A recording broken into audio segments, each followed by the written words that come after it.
No ar, Faixa Livre, rádio jornalismo de verdade, a informação de primeira qualidade, a interpretação e os comentários das notícias, entrevistas, o contraditório.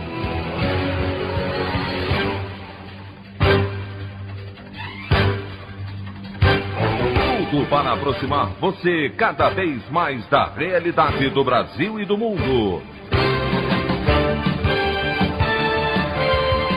Apresentação: Anderson Gomes. Senadores aprovam relatório final histórico da CPI da pandemia, que pede indiciamento do presidente Jair Bolsonaro por 9 crimes no enfrentamento à Covid-19. Comissão Parlamentar de Inquérito aprova também quebra do sigilo telemático de Bolsonaro e pede seu banimento das redes sociais. O caminhoneiro bolsonarista Marcos Antônio Pereira Gomes, conhecido como Zé Trovão, volta ao país após 2 meses foragido e é preso pela Polícia Federal por incitação à violência e atos antidemocráticos.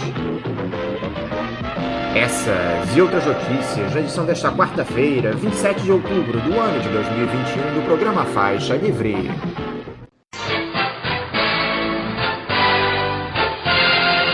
Comentário de Anderson Gomes.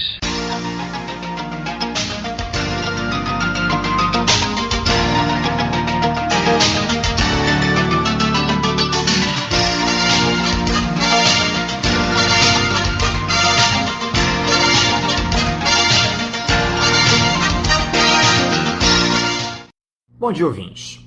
Uma das importantes páginas da nossa história foi concluída na última terça-feira, no Senado Federal, quando a CPI da pandemia votou o relatório final elaborado pelo senador Renan Calheiros, do MDB de Alagoas.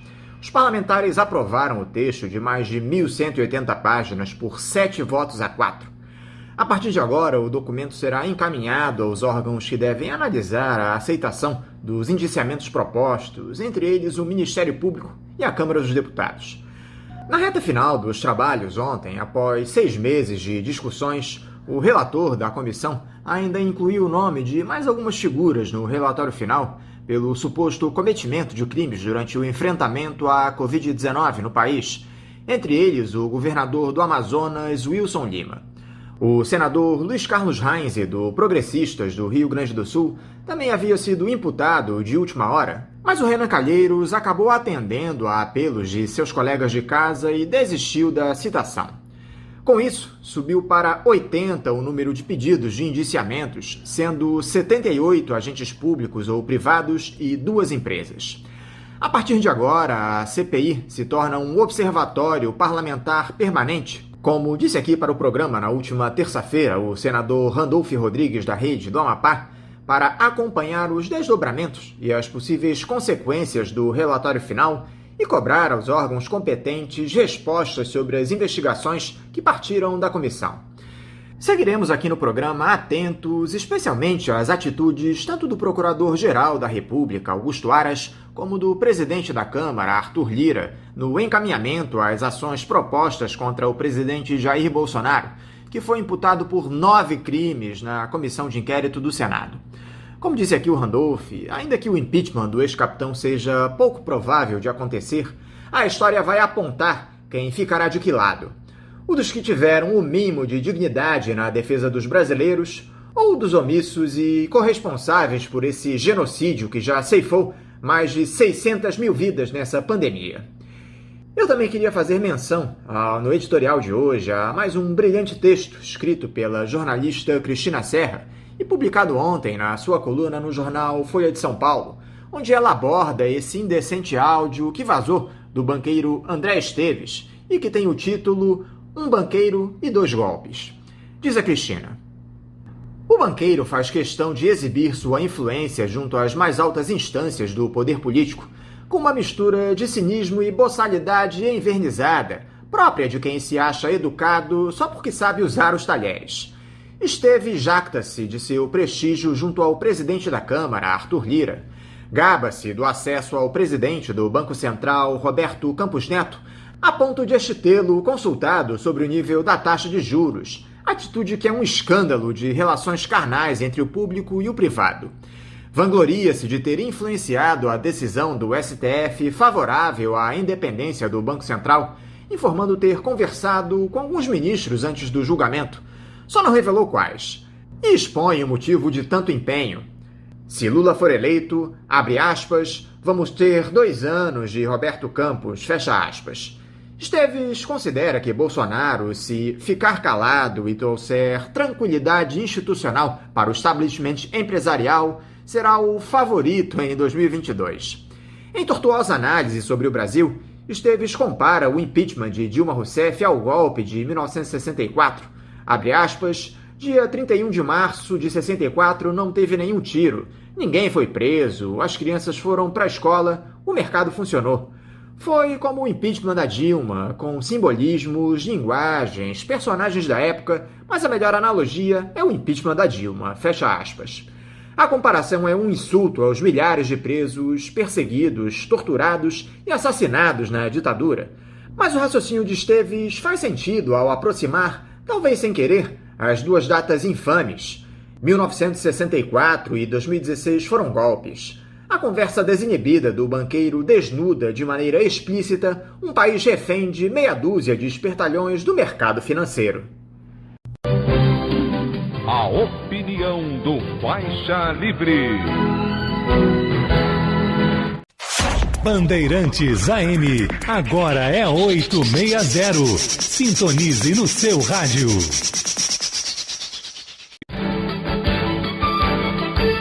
Voltamos a apresentar Faixa Livre. Estamos de volta, ouvintes, com o início da edição de hoje do programa Faixa Livre, que tem na sua produção a jornalista Celeste Sintra, auxiliada pela também jornalista Natália Moraes, tendo no comando do áudio o Francisco. Meu bom dia a todos. E meu bom dia também a você, que pode aqui participar nos enviando mensagens eletrônicas para o endereço ouvinte@programafaixalivre.com.br ou ainda registrando suas participações diretamente nas nossas redes sociais. No Facebook, nossa página é o Programa Faixa Livre. No Twitter e no Instagram, para deixar o seu recado, basta seguir os perfis @PGMFaixaLivre. Lembrando que as participações por telefone estão inviabilizadas, pois durante o período da pandemia do novo coronavírus, nosso programa está sendo gravado no dia anterior à sua veiculação. Pedimos desculpas aos nossos ouvintes que costumam interagir conosco desta forma, mas foi a maneira encontrada pela equipe do Faixa Livre para mantê-los informados sobre o que acontece no país e no mundo com essa nossa visão crítica, e ao mesmo tempo preservando a saúde dos profissionais que levam o programa ao ar.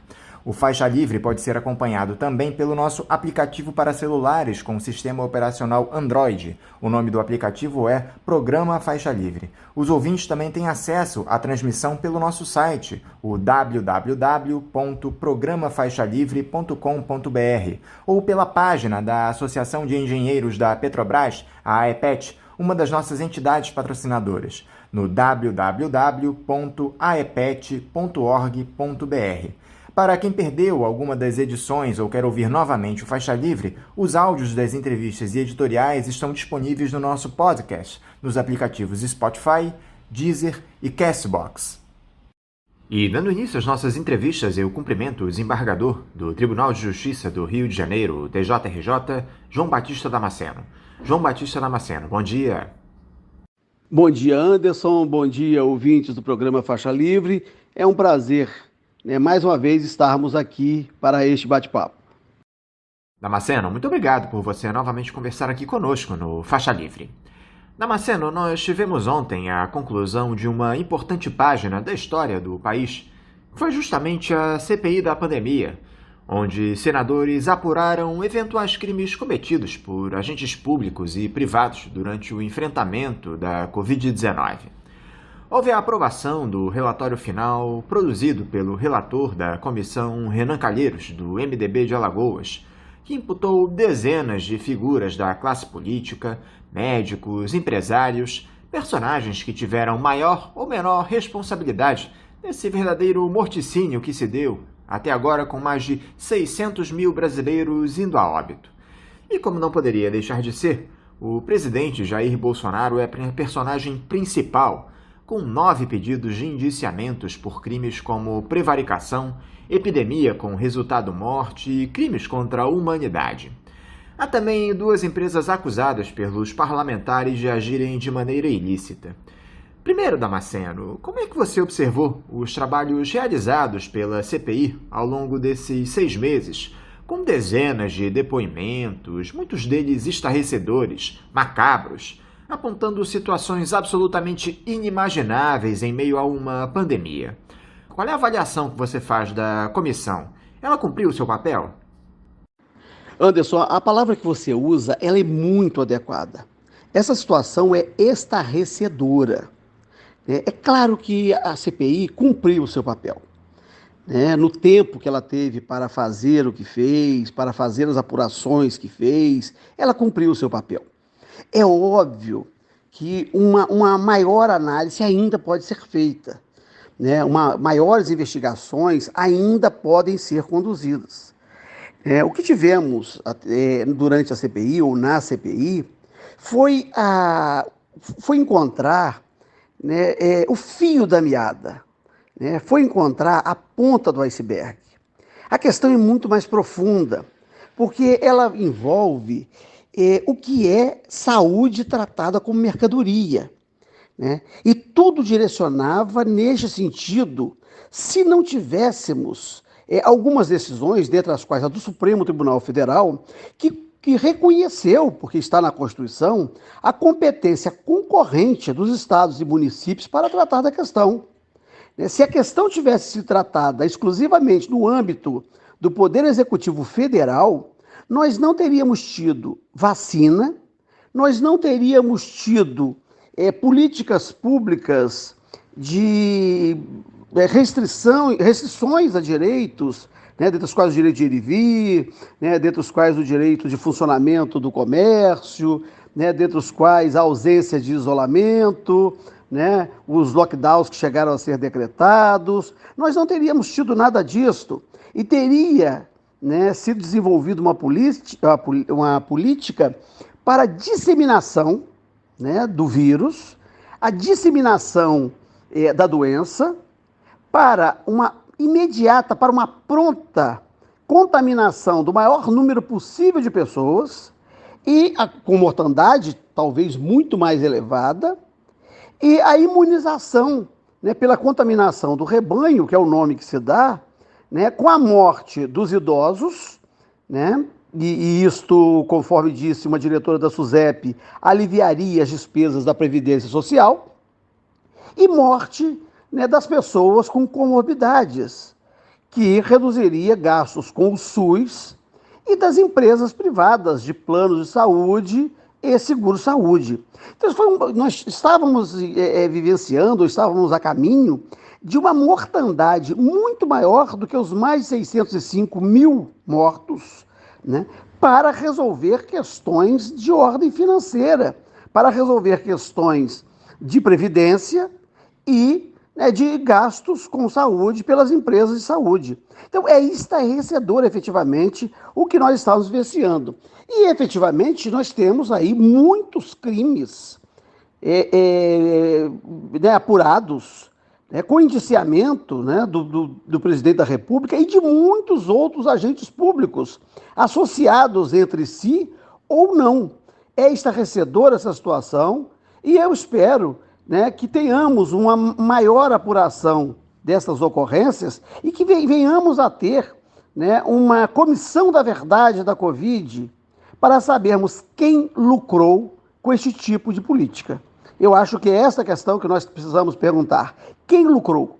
O presidente da República se prestou a atender a que interesses? Eu acho que é essa a questão que deve ser colocada para que nós continuemos a pensar, né, e a buscar esclarecer isso e, né, decodificar de como funciona, né, o mercado, né, quais são as suas razões, né, e o que são saúde e educação, né, tratados como mercadoria. O senador Randolfo Rodrigues, da Rede do Amapá, vice-presidente da Comissão do Senado, Damasceno, nos disse aqui ontem que esse relatório final é uma peça acusatória quase perfeita e que quem quiser arquivá-lo, abre aspas, terá de rebolar, fecha aspas. Você analisa da mesma forma? O documento ficou de bom tamanho, atendeu às expectativas? Houve algum tipo de exagero? Anderson, eu não vi nenhum exagero no relatório. Eu acompanhei a leitura do relatório, recebi cópia do relatório, embora seja muito longo, muito extenso, nos impõe uma leitura dinâmica, com atenção a alguns pontos e uma leitura meio enviesada de outros, e eu não fiz uma análise linha a linha, parágrafo a parágrafo do relatório, acompanhei a votação ontem, e eu posso te dizer que ele ficou, eu diria que ele ficou até aquém.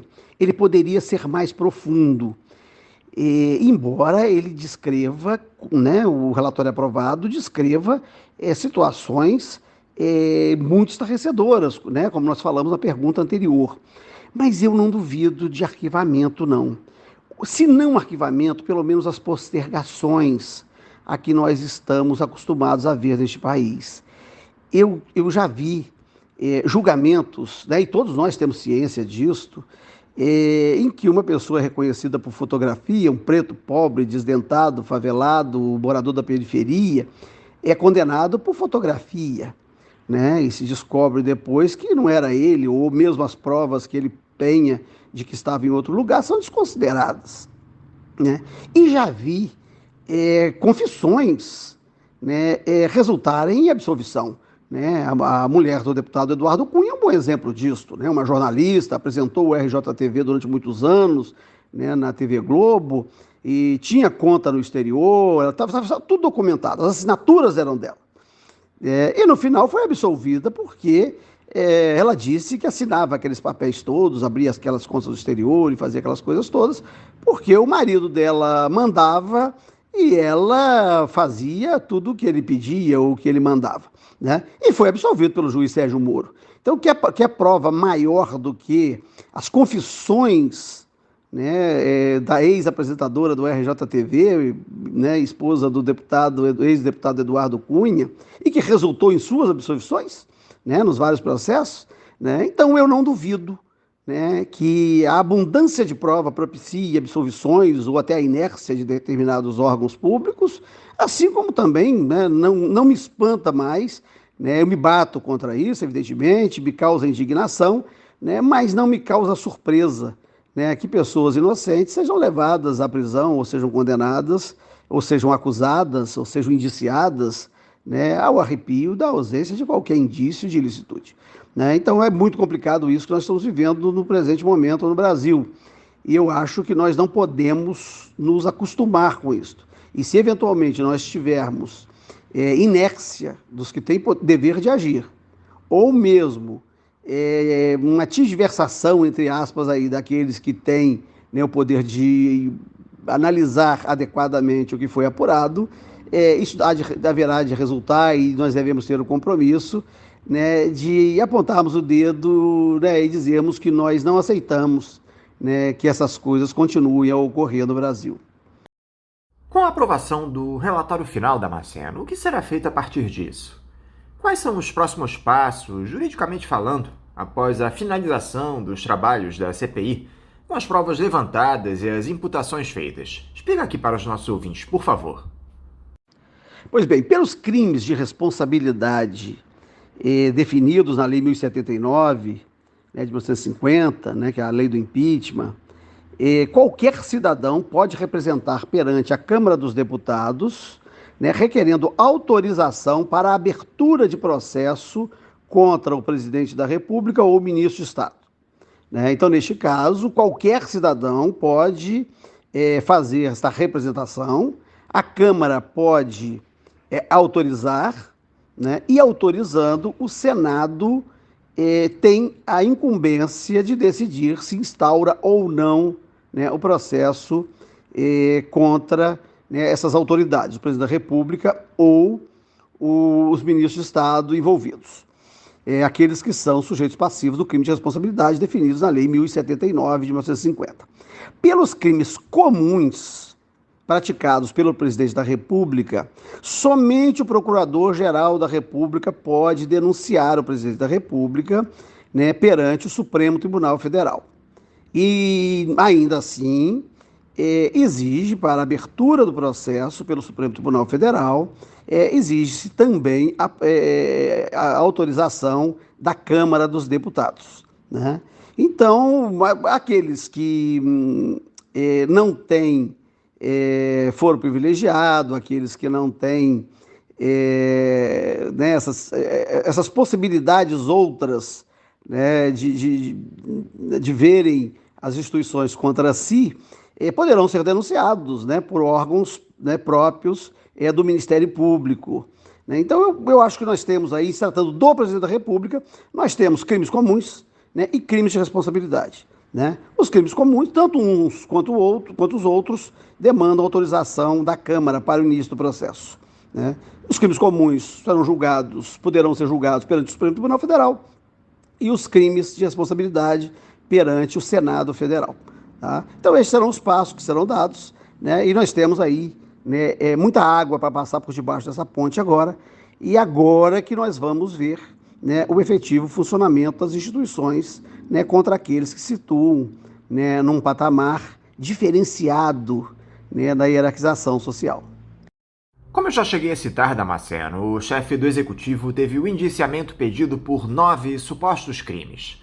São eles prevaricação, charlatanismo, epidemia com resultado morte, infração a medidas sanitárias preventivas, emprego irregular de verba pública, incitação ao crime, falsificação de documentos particulares, crimes de responsabilidade por violação de direito social e incompatibilidade com dignidade, honra e decoro do cargo, crimes contra a humanidade nas modalidades extermínio, perseguição e outros atos desumanos.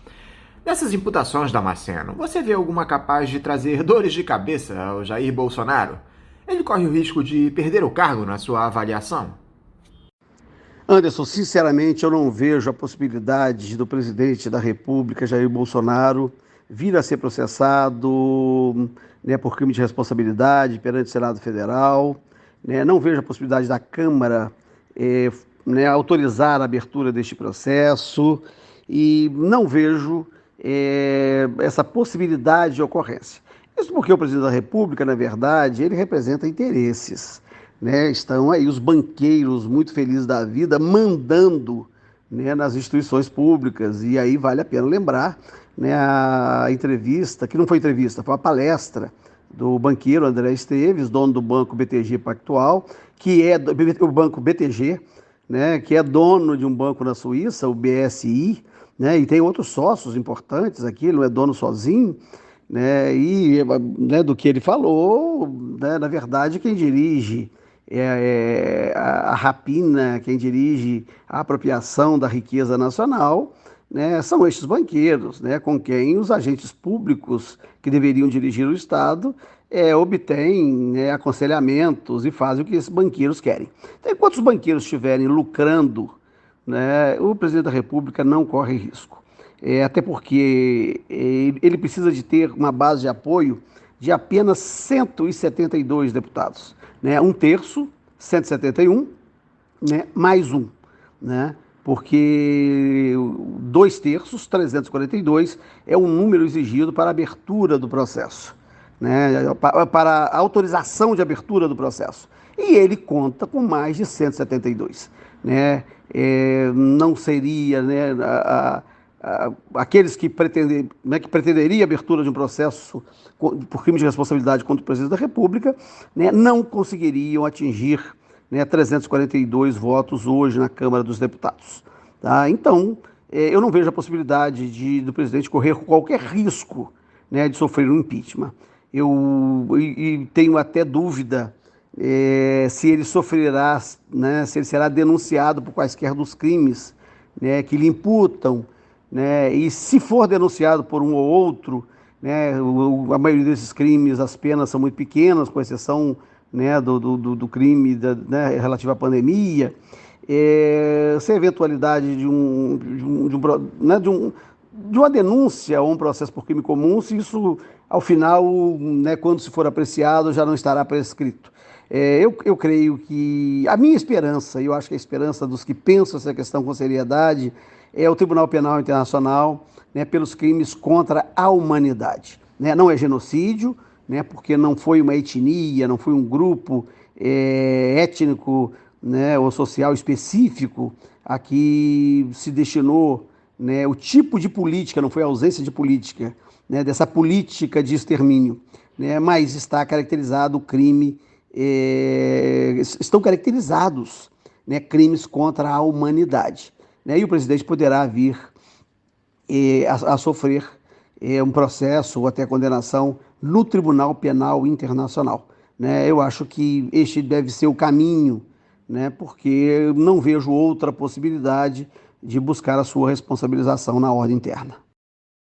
Agora, Damasceno, ainda que a possibilidade de afastamento do mandato do Jair Bolsonaro seja remota, não só pela anuência do Procurador-Geral da República e do Presidente da Câmara, mas também pelo fato de estarmos a menos de um ano das eleições presidenciais, dá para dizer que o chefe do Executivo sofreu danos à sua imagem que inviabilizariam sua vitória no pleito de 2022.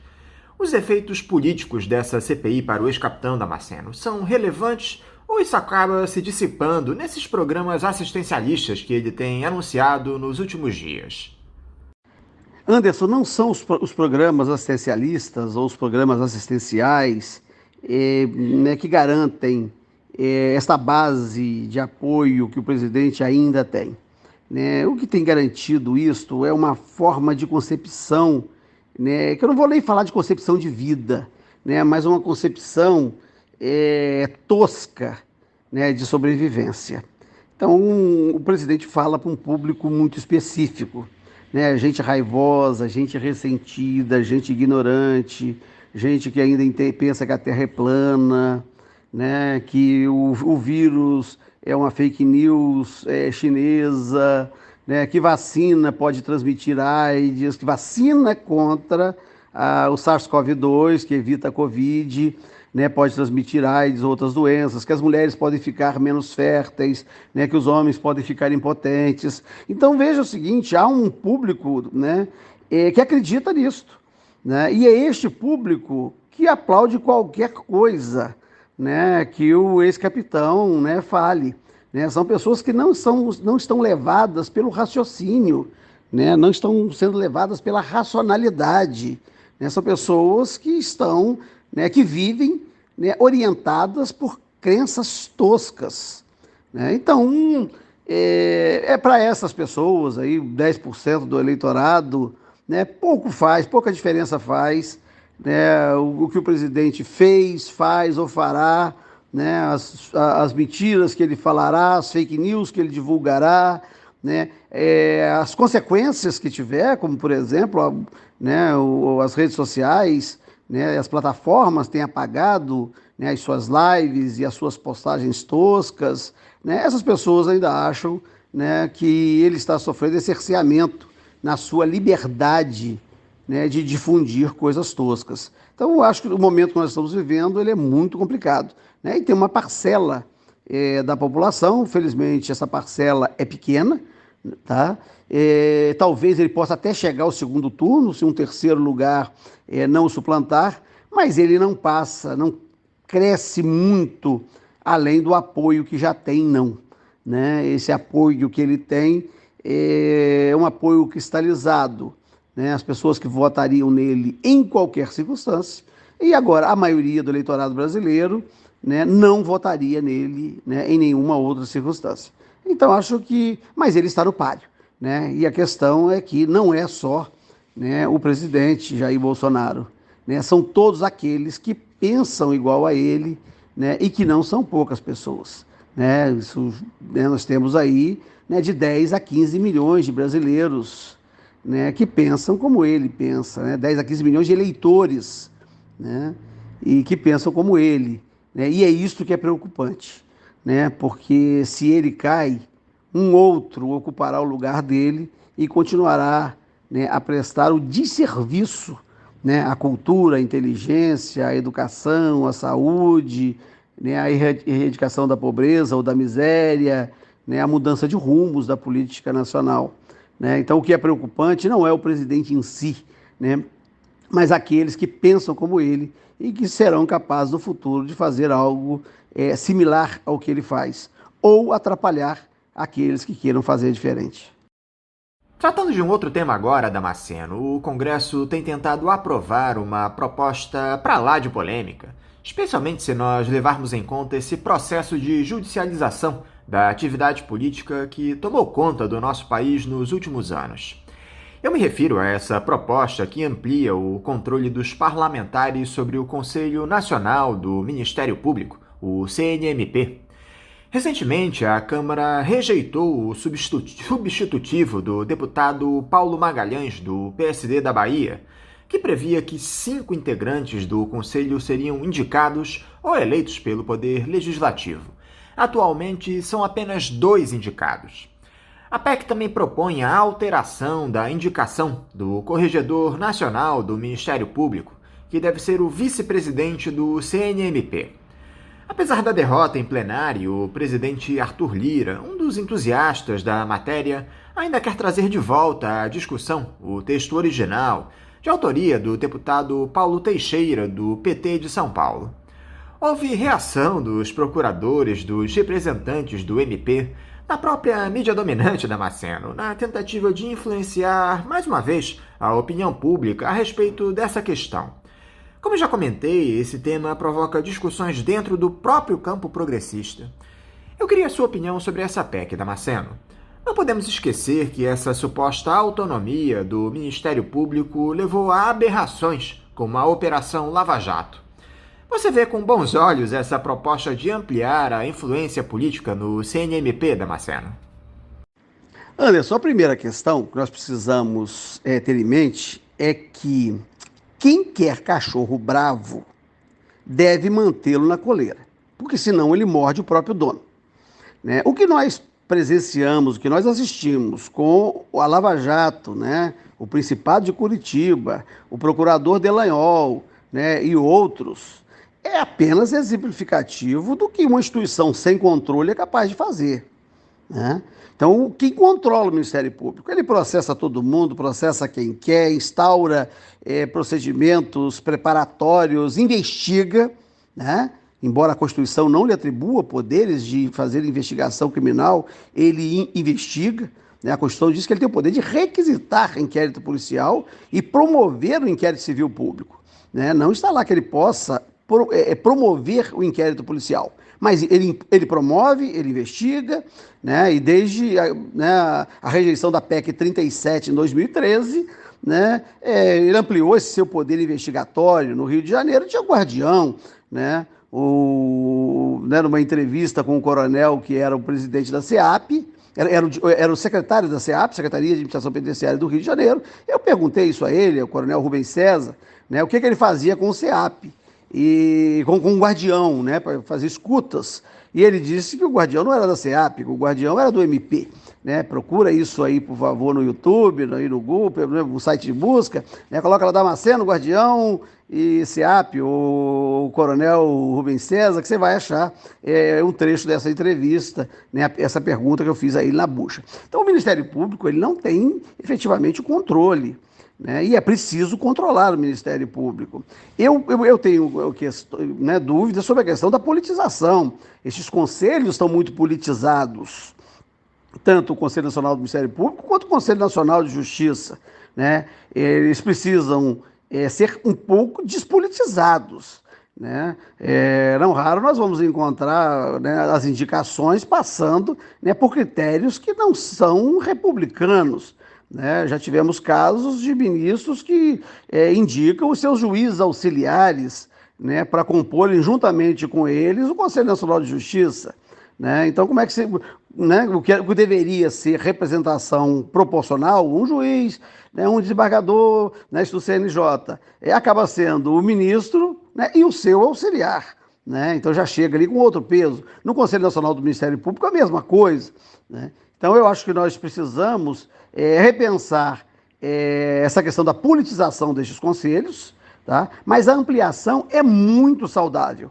Tá? Eu sou a favor, né, de qualquer ampliação de controle. Né? E o controle aqui não é sobre a atividade fim, não é sobre o que o Ministério Público faz, né, institucionalmente. Assim, quando fala do CNJ, né, não deve ser controle sobre a sentença que o juiz faz, né, mas as questões administrativas e disciplinares, né, que tem que ser proporcionais, né, que tem que ser adequadas, né? Então, eu acho que né, é muito bem-vinda uma PEC e uma discussão que amplia, né, ou que institui um controle, né, sobre essa instituição do Estado que hoje está completamente sem controle. Tá? Então, o Ministério Público, na verdade, se traduz, né, num quarto poder da República, né, quando os outros três se controlam reciprocamente, ninguém controla o MP. Né? É preciso que ampliemos, né, o controle, né, republicanamente, fundado no Estado de Direito, né, dessa instituição, né, que é o Ministério Público. Uma questão da maior importância, Damasceno, que tem de estar no centro dos debates, ainda que o ex-capitão tente mudar o foco o tempo todo e capturar a pauta, são essas ações eleitorais que pedem a cassação da chapa Bolsonaro-Mourão e que foram liberadas para julgamento no Tribunal Superior Eleitoral ontem. Ambos são acusados do uso indevido de meios de comunicação, com disparos em massa de mensagens e abuso do poder econômico em medidas impetradas pela chapa do Partido dos Trabalhadores. O vice Hamilton Mourão anda muito confiante em uma vitória no TSE. Ele andou dizendo que, abre aspas, não vai acontecer nada, fecha aspas, nesse julgamento que traga problemas para a chapa.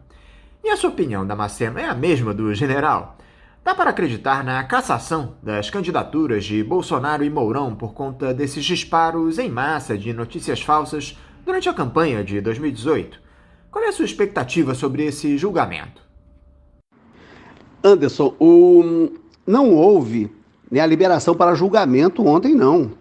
Né? O Ministério Público ofereceu um parecer, né, entregou um parecer de 55 laudas no dia 14. No dia 15, o relator liberou o seu relatório, né, para inclusão, né, e pediu inclusão do processo em pauta. E o processo foi incluído em pauta ontem. Né? Agora, eu não vou tecer considerações sobre isso, não, Anderson. O meu nome é João Batista Damasceno. Tem um outro João Batista, em outra época, né, há 2 milênios, né, que se meteu a falar, né, do poder e cortaram a cabeça dele. E eu gosto muito da minha cabeça colada no meu corpo.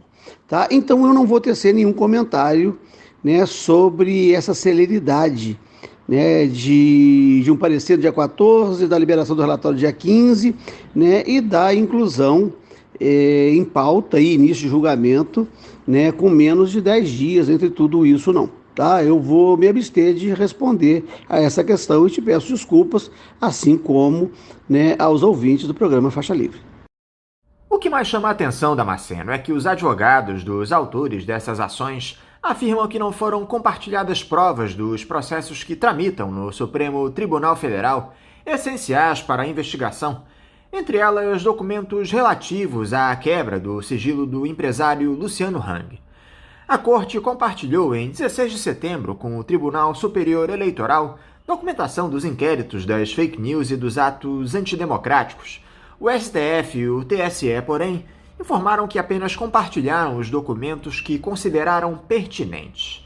A informação foi revelada pela jornalista Patrícia Campos Melo, do jornal Folha de São Paulo. Você acha que pode haver uma concertação dentro das mais altas cortes, Damasceno, para livrar a cara do Bolsonaro e do Mourão nesses processos? O que explicaria o não compartilhamento dessas provas importantes já levantadas pelo Supremo?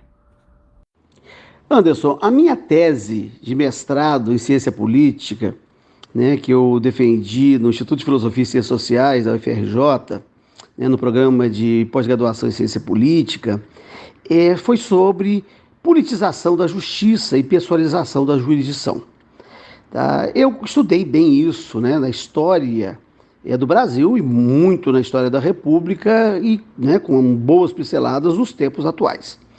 Eu também não vou analisar né? Você me desculpa essa questão que você pede para falar desses concertos, né, nas instâncias judiciárias.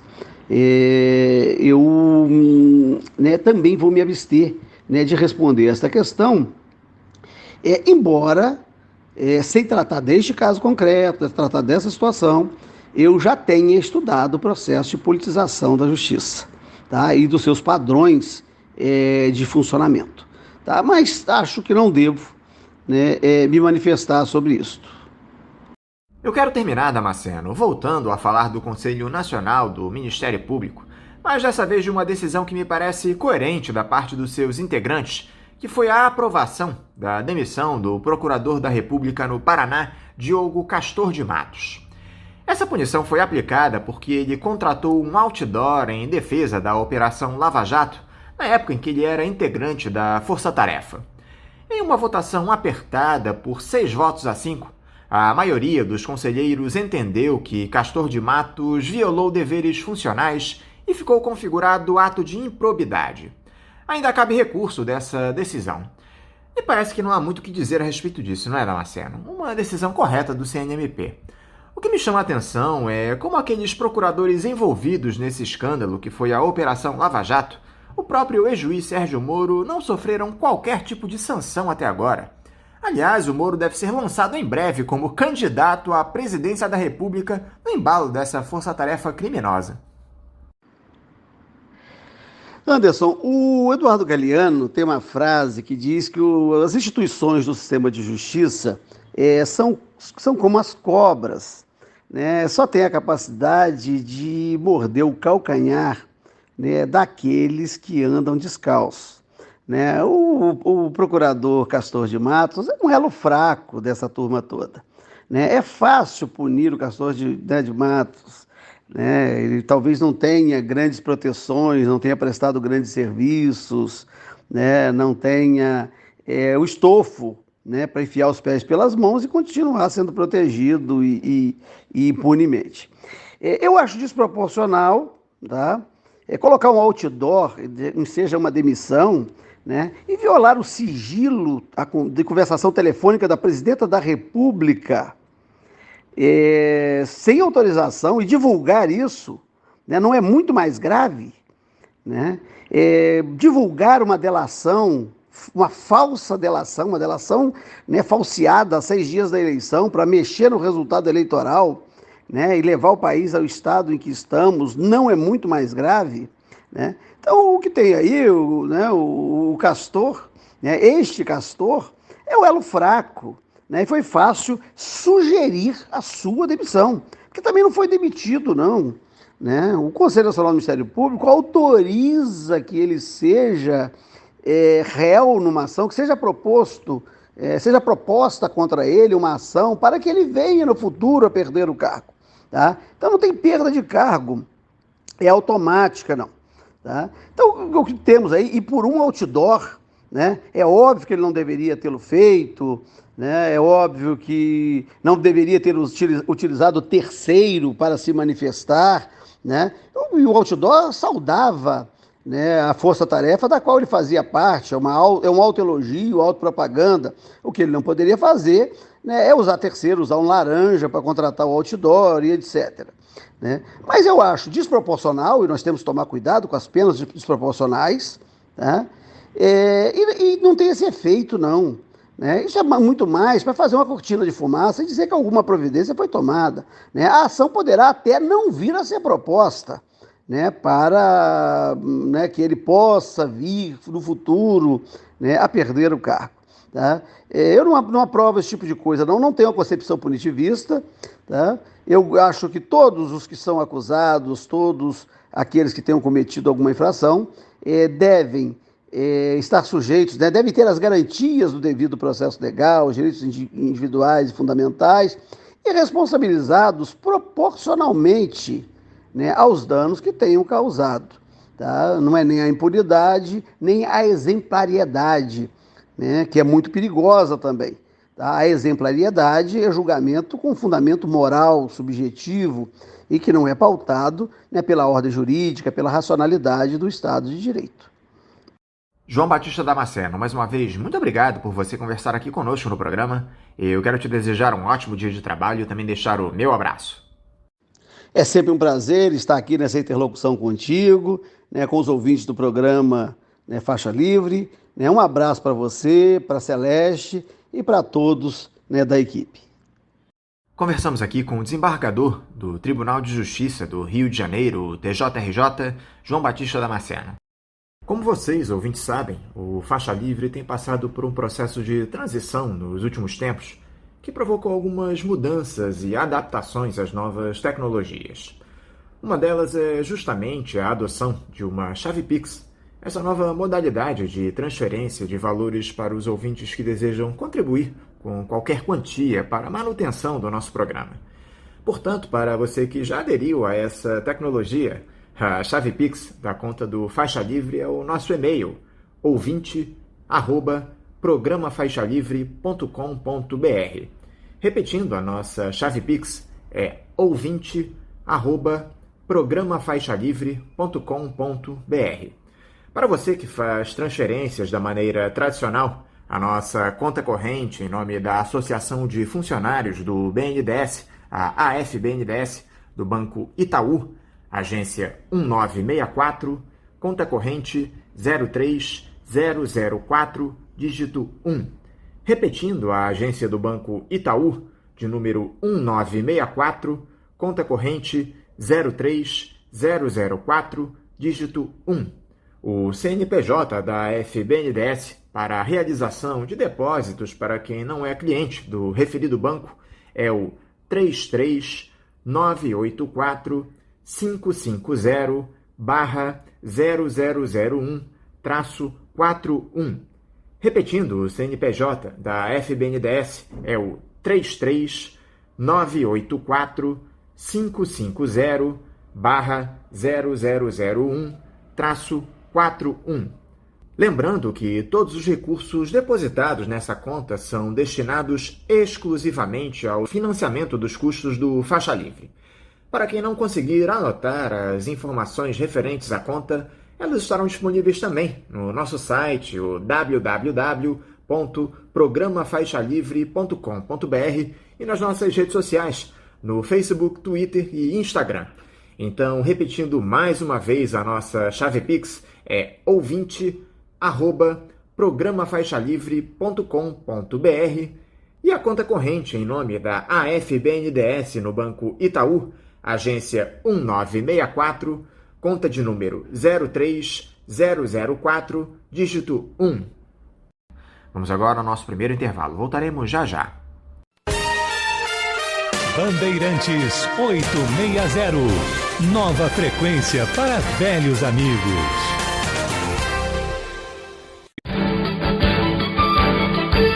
Voltamos a apresentar Faixa Livre. Já voltamos, ouvintes, e agora eu saúdo o diretor da Associação dos Empregados de Furnas, a ASEF, e do Sindicato dos Engenheiros no Estado do Rio de Janeiro, o SENJA-RJ, Felipe Araújo. Felipe Araújo, bom dia. Bom dia, Anderson, bom dia, ouvintes. É sempre um prazer estar aqui no Faixa Livre, contribuindo para poder melhor informar a população a respeito dos absurdos que têm sido feitos por esse governo. Felipe, muito obrigado por você conversar aqui conosco no Faixa Livre. Felipe, eu queria começar falando sobre uma questão que nós temos acompanhado de perto com você aqui no programa nos últimos tempos, e não é para menos. Eu estou falando desse processo criminoso de privatização da Eletrobras que vai caminhando aos poucos. O Congresso já havia aprovado a matéria lá atrás, mas ainda há muita resistência a essa venda de ativos entre deputados e senadores.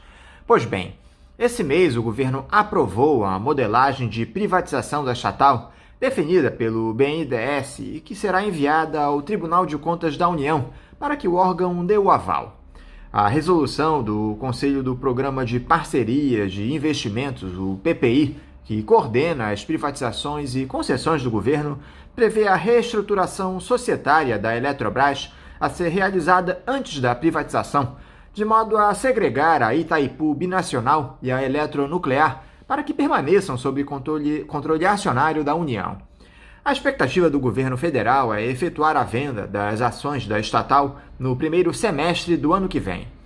Para a gente iniciar, Felipe, eu gostaria que você desse um panorama aqui para os nossos ouvintes sobre a quantas anda esse processo de privatização da Eletrobras, nesse momento, há pouco mais de 2 meses do fim de 2021.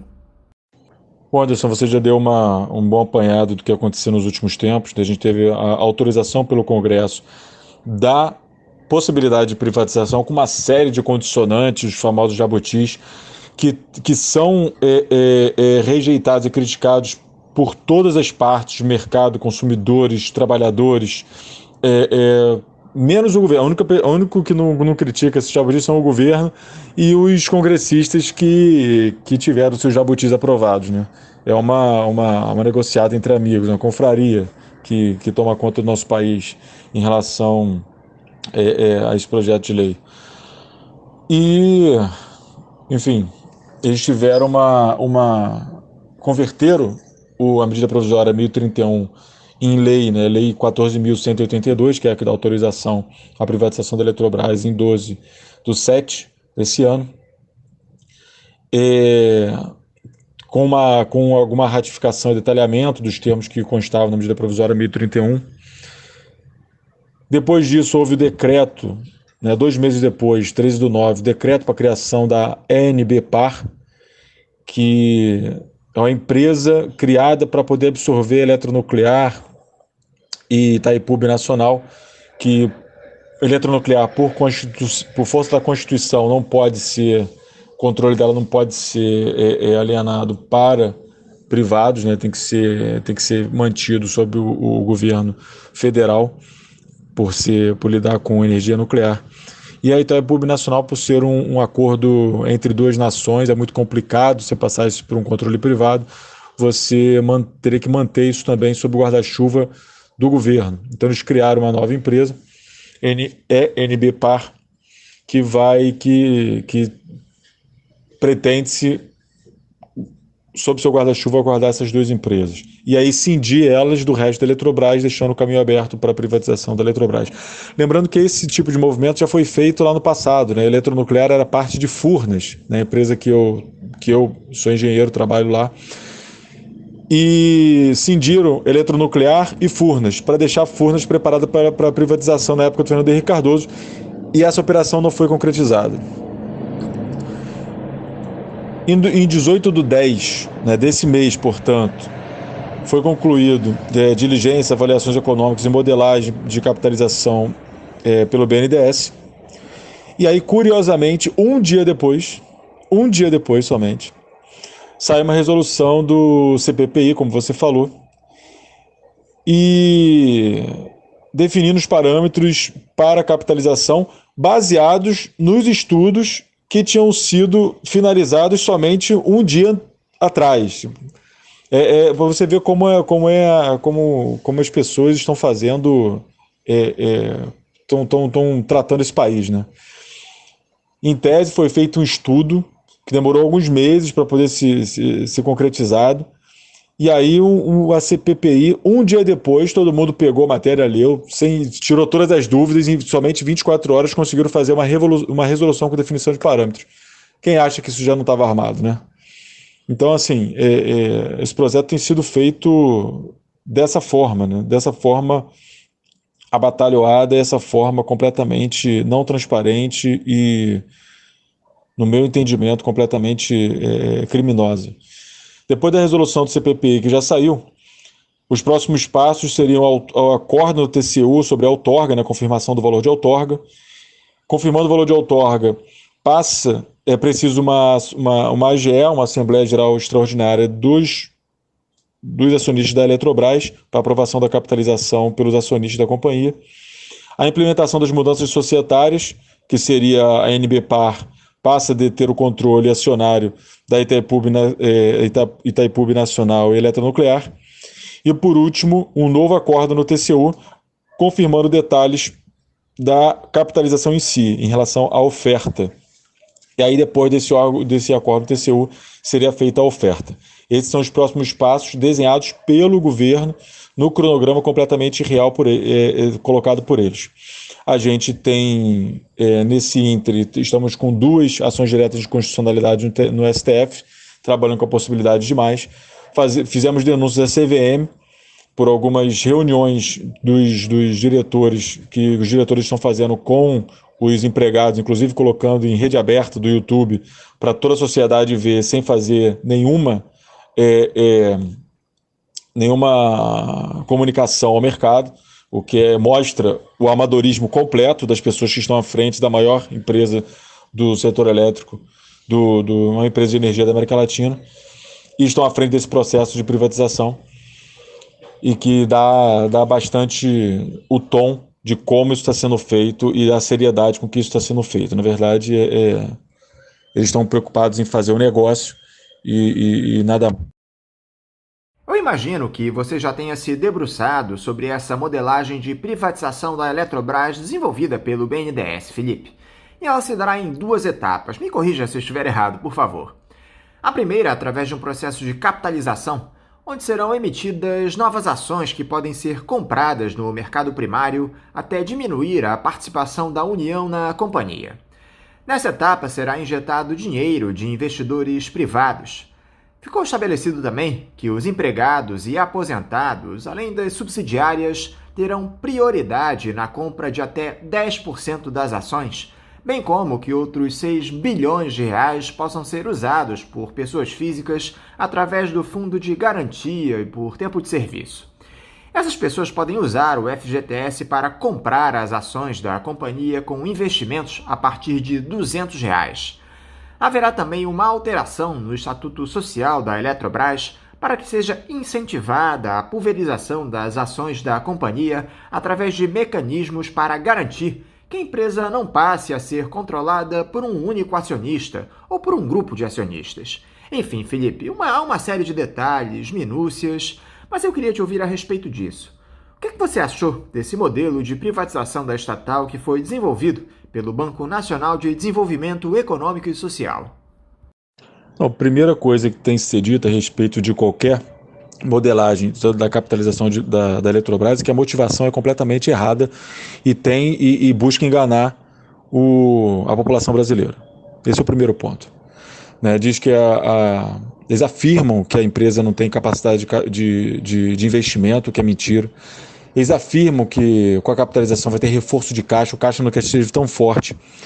A relação dívida-EBITDA da empresa nunca esteve tão saudável, inclusive mais saudável do que deveria, Segundo as empresas saudáveis do mercado, possuem mais endividamento, estão mais alavancados do que a gente, exatamente porque existe uma ordem do governo de não fazer absolutamente nada. Se não existisse essa ordem, nós já estaríamos competindo nos leilões. Eles dizem que a capitalização da Eletrobras vai beneficiar o consumidor porque vai voltar a participar dos leilões de energia. Isso é mentira, A participação da Eletrobras pública nos leilões sim beneficia e comprovadamente beneficia a população brasileira, porque quando a gente entra enquanto empresa pública, a gente joga o valor de tarifa lá para baixo, porque a gente não está buscando o lucro que os acionistas internacionais, enfim, privados estão buscando, e quando essa empresa se tornar privada, ela vai buscar exatamente esse lucro, ou seja, a tarifa não vai ser a tarifa ótima, não vai ser a tarifa mais módica possível para a população brasileira, e sim a tarifa mais atrativa para os acionistas. Isso significa tarifas mais caras, mais altas. Isso sem contar com todas as obrigações impostas pela Lei 14.182, que fala de uma série de obrigações de investimentos em gasoduto, falando de coisas assim, completamente malucas, surreais. A instalação de 8 gigas de termoelétricas, que é praticamente dobrar a capacidade de termoelétricas no país com energia cara e suja. Energia cara, energia essa que quando começar a ser vendida no mercado e ser obrigada a gente ser obrigado a consumi-la, a gente vai ter que pagar por ela, ou seja, uma energia muito mais cara, o que vai aumentar também a tarifa de energia. Eles colocam aqui cerca de 30 bilhões para conta de desenvolvimento energético, CDE, para converter em modicidade tarifária, o que significa que isso é um engodo, Isso não é uma previsão estrutural que vai fazer com que se tem uma sustentabilidade da tarifa da modicidade tarifária. A sustentabilidade da tarifa tarifária só é possível a partir de uma Eletrobras pública, que trabalhe para isso como um dos seus principais objetivos. Quando a gente fala que vai jogar contra a CDE para baratear a tarifa, a gente está falando de uma solução temporária. Ele está falando de usar uma expressão que foi utilizada pelos caminhoneiros recentemente, botar mel na chupeta. E daqui a alguns anos, quando esse dinheiro acabar, acabou. Né? Vai ser o tal da estratégia do pouso suave, para a população não perceber que está sendo roubada, que vai precisar pagar muito mais pela conta de energia ao longo do tempo. Mas, assim, vários grupos empresariais já se declararam contra esse processo de privatização exatamente porque não existirá modicidade tarifária. E todo mundo vai ter que pagar essa conta. E são bilhões para as pessoas pagarem. Não só as pessoas físicas, mas também a indústria, os empresários, o comércio. Todo mundo vai ter que pagar muito mais caro. E isso vai ser menos percebido no início por conta desse subsídio na CDE, mas em pouquíssimo tempo esse subsídio vai ser esgotado e todo mundo vai ter que pagar o valor cheio e toda a consequência dessa irresponsabilidade. Eles dizem que a descotização das usinas vai reduzir a volatilidade da bandeira tarifária, dando maior previsibilidade aos consumidores sobre o valor da conta de luz. Eu não sei aonde que eles estão achando que isso é positivo, porque vai ser muito mais previsível para todo mundo, assim, a conta vai estar mais cara. Essa é a previsibilidade. Você vai ter certeza que vai pagar mais caro e cada vez mais caro pela sua conta de luz. Se isso é benéfico para a população, realmente não entendo o que é a modicidade tarifária e também não entendo o que é a gestão pública. Um pagamento de bônus de outorga ridículo em relação à dívida que o país tem e se diz pretender pagar, né? 23 bilhões não é nada perto da dívida do país. Para se livrar, para largar a mão do controle da maior empresa de energia da América Latina. Falam de forma criminosa também, da menor necessidade de injeção de capital pela União. A União nunca precisou aportar capital na Eletrobras. A Eletrobras nunca foi deficitária. Salvo alguns anos, eles utilizam exatamente os últimos 5 anos, porque nos últimos 5 anos a gente teve, acho que 3 anos de déficit e um caso particular lá na usina de Angra 3, por conta de coisa criminosa, não é de gestão, não é de estruturalmente vinculada ao fato da empresa ser pública ou não. Eles falam que tiveram que aportar cerca de 5 bilhões na empresa. Mas foi por conta disso, uma particularidade nesse período pequenininho de existência da empresa. Durante toda a existência da empresa, das empresas do setor elétrico, nós sempre auferimos dividendo para a União. A gente sempre deu dividendo para a União investir no que ela tem que investir. A gente nunca ficou pedindo dinheiro, nós nunca fomos dependentes. Isso é outro ponto positivo da privatização, que é mentiroso e criminoso. E fala de valorização da ação da Eletrobras para capturar valor pela União. Gente, outro ponto também muito, muito gritante é o fato deles falarem que a União vai continuar sendo majoritária, acionista majoritário, mas na verdade a União, por conta desse modelo de privatização, eles preveem uma esterilização da capacidade de voto da União. Então, se vai ficar com 45%, 35%, 20%, ela só vai poder votar como se tivesse somente 10% das ações. É uma esterilização do resto, todas as ações dela, e só vai votar com 10%. O que é... E isso não está sendo pago, tá? Isso não está sendo valorado em momento nenhum. Em momento, a União não está recebendo dinheiro por isso, por abrir mão desses 35% de voto que ela poderia ter como majoritário. O que é completamente surreal, E, enfim, esse modelo, por essas e por N outras razões, a forma como está sendo feita, dentro das empresas também para prover as informações, achacando os trabalhadores, para os trabalhadores fazerem tudo sem ter as garantias devidas, esse modelo é completamente criminoso e fere a soberania nacional. O que me chamou a atenção, Felipe, foi a notícia de que nada mais, nada menos que 14 bancos já mostraram interesse em participar da oferta de ações da Eletrobras. Especialistas no setor estimam que serão movimentados 113 bilhões de reais com essa privatização, uma das maiores transações da história envolvendo uma empresa brasileira. Ou seja, Felipe, está mais do que provado que essa venda da Eletrobras é uma iniciativa para favorecer única e exclusivamente o grande capital. 14 bancos já interessados. Pois é, Anderson. Está muito claro que isso é um negócio, um baita negócio para o mercado. Não é um baita negócio para a nação brasileira, não é um baita negócio para a população brasileira, mas é um excelente negócio para o mercado, para os acionistas que vão deter ações da Eletrobras. E aí eu estou falando principalmente dos acionistas externos, né? Porque vão se valer da diferença de câmbio, por exemplo, para poder comprar muitas ações da Eletrobras.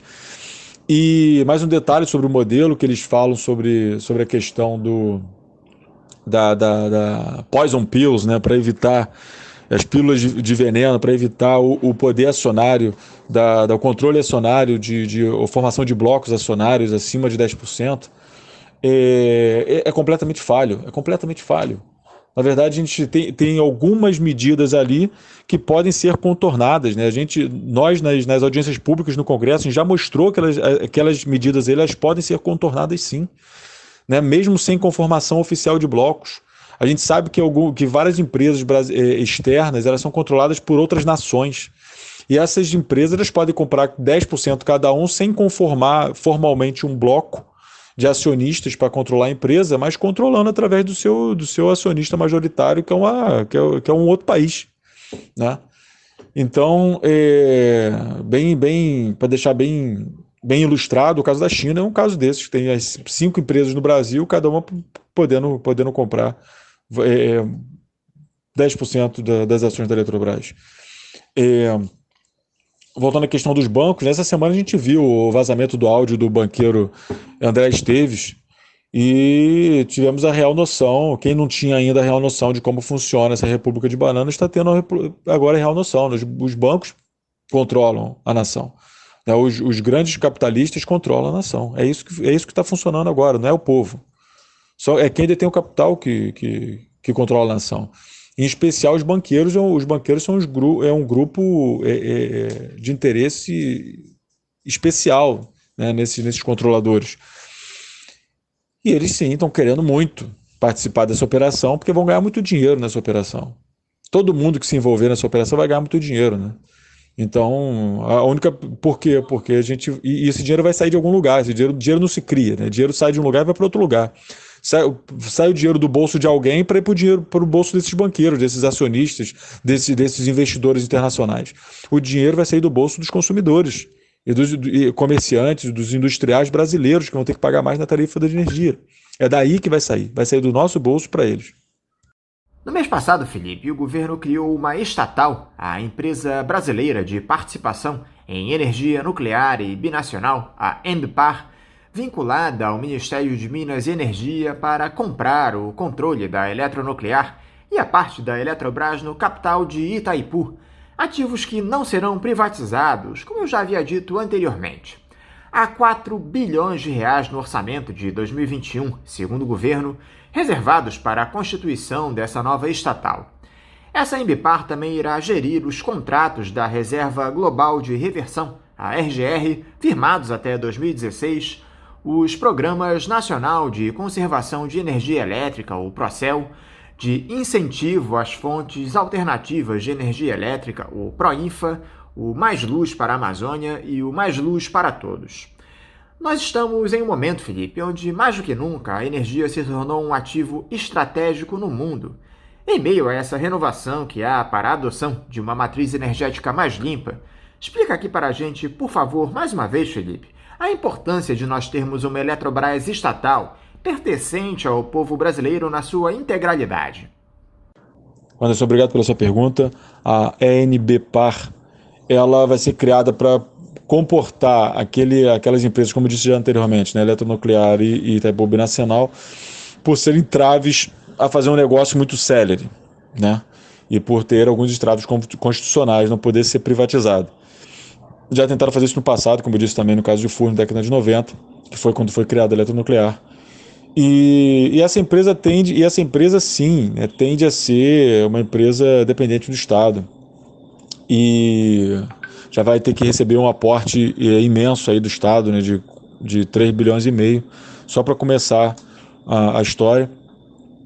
E tende a ser uma empresa que não vai investir no Brasil, né? Que vai ficar ali só fazendo uma operação mesmo, para poder, até o ponto que for viabilizado um jeito de vender o resto. Esse é não tem estratégia por trás disso, entendeu? Não tem estratégia nacional por trás disso. Ao contrário de você ter uma Eletrobras nacional, uma Eletrobras pública, que tenha como objetivo prestar serviço público para a sociedade brasileira.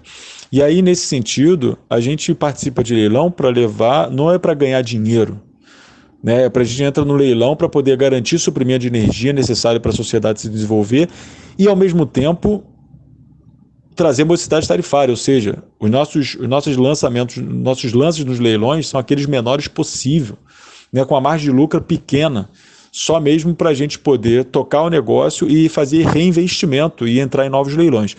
É essa a margem que a gente precisa. A gente não precisa ficar fazendo lucro para ficar mandando para acionista. A gente serve ao povo brasileiro e não a meia dúzia de acionistas. Essa é a grande diferença. Quando a empresa se torna privada, ela trabalha para enriquecer os seus donos privados, para dar lucro. A razão de ser de uma empresa privada, por definição, é gerar lucro, que é o que eles falam que é gerar valor, né? Gerar valor para eles é gerar lucro. Para uma empresa pública, gerar valor não é necessariamente gerar lucro ou maximização do lucro, né? A empresa privada maximiza o lucro. A empresa pública ela não maximiza lucro, ela maximiza valor para a sociedade. Maximizar valor para a sociedade pode ser a criação de uma hidrelétrica que não vai gerar maximização de lucro, mas vai gerar um aproveitamento rural, agrícola de uma região imensa de quilômetros e quilômetros de hectares. Por exemplo, vai trazer o desenvolvimento para uma região afastada, vai poder fazer com que toda uma malha interligada nacional, como é o nosso sistema interligado nacional, que não existe em lugar nenhum no mundo, faça com que blocos de energia, imensos blocos de energia, sejam transportados do sul para o norte, do norte para o nordeste, nordeste para o centro-oeste, fazendo com que ninguém tenha falta de energia ao longo do ano, independentemente da sazonalidade, do clima, das chuvas. Enfim, essa diferença conceitual entre o que é público e o que é privado, ela é essencial para que as pessoas entendam o valor que agrega uma empresa pública para a sociedade e o valor que agrega uma empresa privada para os seus acionistas. Ainda dá para a gente acreditar, Felipe, que o governo federal voltará atrás e essa privatização da Eletrobras não será efetuada de fato? Não dá para acreditar que o governo vai voltar atrás. Em nenhum momento o governo vai voltar atrás. Esse governo não é um governo que tem escrúpulos, não é um governo que tem vergonha, não é um governo que tem qualquer tipo de compromisso com a sociedade brasileira. E, portanto, ele vai manter os compromissos com quem ele tem lealdade, né? Que é o mercado. Que é o mercado que as pessoas tendem a impessoalizar, né? O mercado são os banqueiros, são os grandes empresários. A galera que vai ganhar dinheiro com esse tipo de negociata.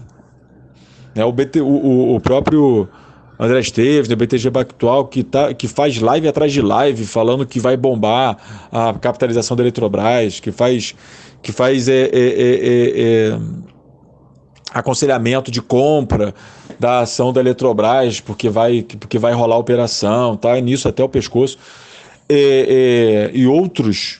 E outros agentes de mercado, inclusive do exterior, são a esses agentes como o governo tem lealdade e tem compromisso, né, com a sociedade brasileira. Então ele não vai voltar atrás.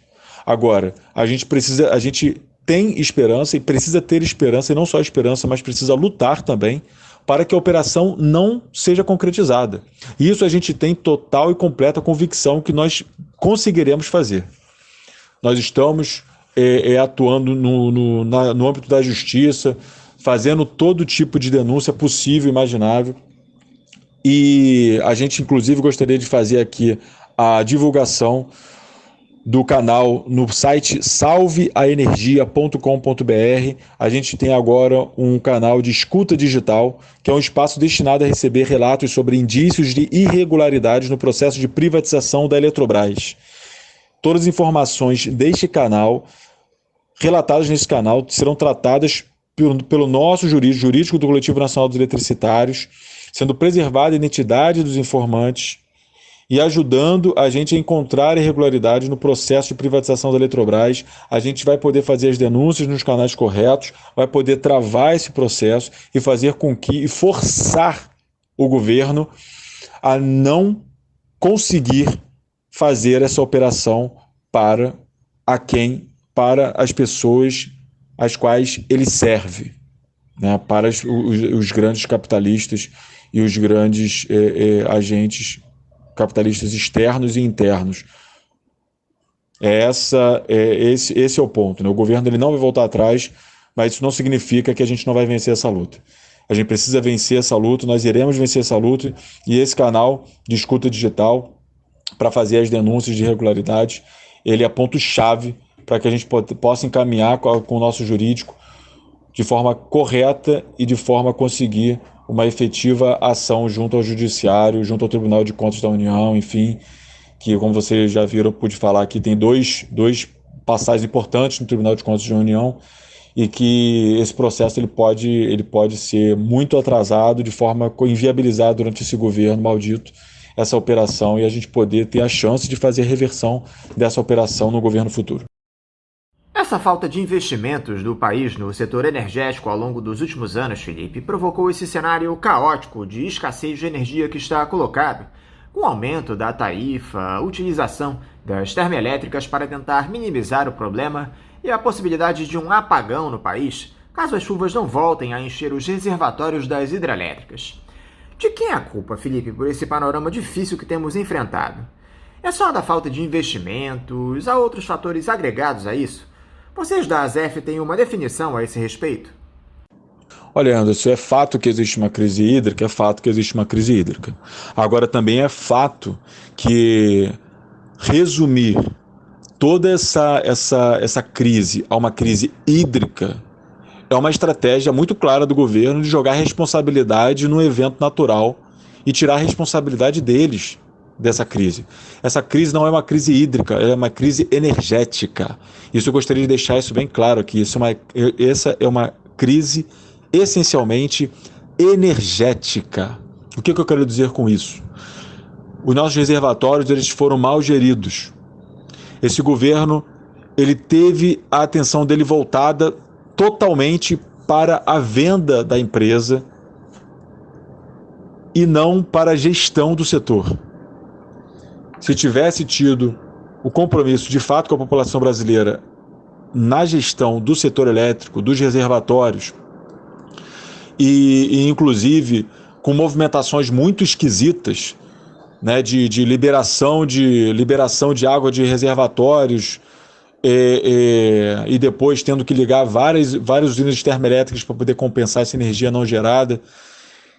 E agora, durante o projeto de lei, você vendo que tem um compromisso enorme com os donos de termoelétricas de implementar, de dobrar a energia instalada no país de termoelétrica, você começa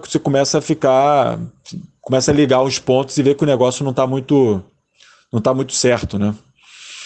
Agora, essa gestão, a gestão que está sendo feita agora é uma gestão com problemas essencialmente energéticos, ou seja, de gestão, agravados pela crise hídrica, é claro.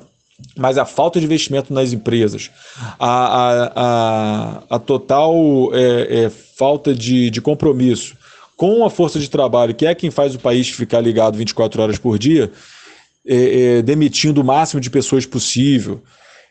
A gente corre o risco de ter um apagão de mão de obra no próximo ano, para você ter uma ideia, né? A SES, Secretaria do Governo, que coordena as estatais, estava querendo forçar uma demissão voluntária, entre aspas, já para abril do ano que vem. Se isso acontecer, as próprias empresas do sistema elétrico já estão dizendo que vão ter problemas para conseguir operar as instalações. O que isso significa? Uma total falta de compromisso com segurança energética no país. Então, essencialmente, é isso que está acontecendo no nosso país, né? A gente tem um governo que não tem compromisso algum com soberania nacional, algum com soberania energética, compromisso algum com a segurança energética do nosso país. Se faltar energia, vai falar que é obra do divino. É isso que eles vão fazer. E não é obra do divino. É fato, no melhor dos casos, incompetência técnica deles. No melhor dos casos. O que eu não acho que seja. Fato é, Felipe, que o governo vem batendo recorde atrás de recorde na utilização da energia gerada pelas usinas termoelétricas, mais cara e mais poluente. Ou seja, em um momento onde o debate sobre as mudanças climáticas assume uma importância fundamental, às vésperas da COP26, onde a emissão de gases do efeito estufa se torna praticamente um crime contra o meio ambiente, o Brasil amplia o uso desse tipo de energia. Fica difícil até explicar para quem mora fora do país uma situação como essa, Felipe. Olha, Anderson, realmente é um contrassenso. A gente denunciou muito isso durante a passagem do Congresso, durante as raríssimas oportunidades de audiência pública que a gente conseguiu fazer no Congresso. Aliás, a maioria delas completamente fora do processo da tramitação do projeto de lei de privatização da Eletrobras, porque o Congresso não permitiu um trâmite normal, usual, para um tema tão importante como esse. Fizeram o negócio a toque de caixa mesmo. Mas a gente denunciou muito isso, né? O mundo inteiro fazendo uma transição energética para uma matriz mais limpa e o Brasil fazendo uma transição energética para uma matriz limpa de uma matriz limpa para uma matriz suja. Né? Uma matriz mais suja, uma matriz de verde para uma matriz mais cinza, que é utilizando o gás natural. Isso tudo, de novo, por interesses de mercado. Não precisava fazer isso.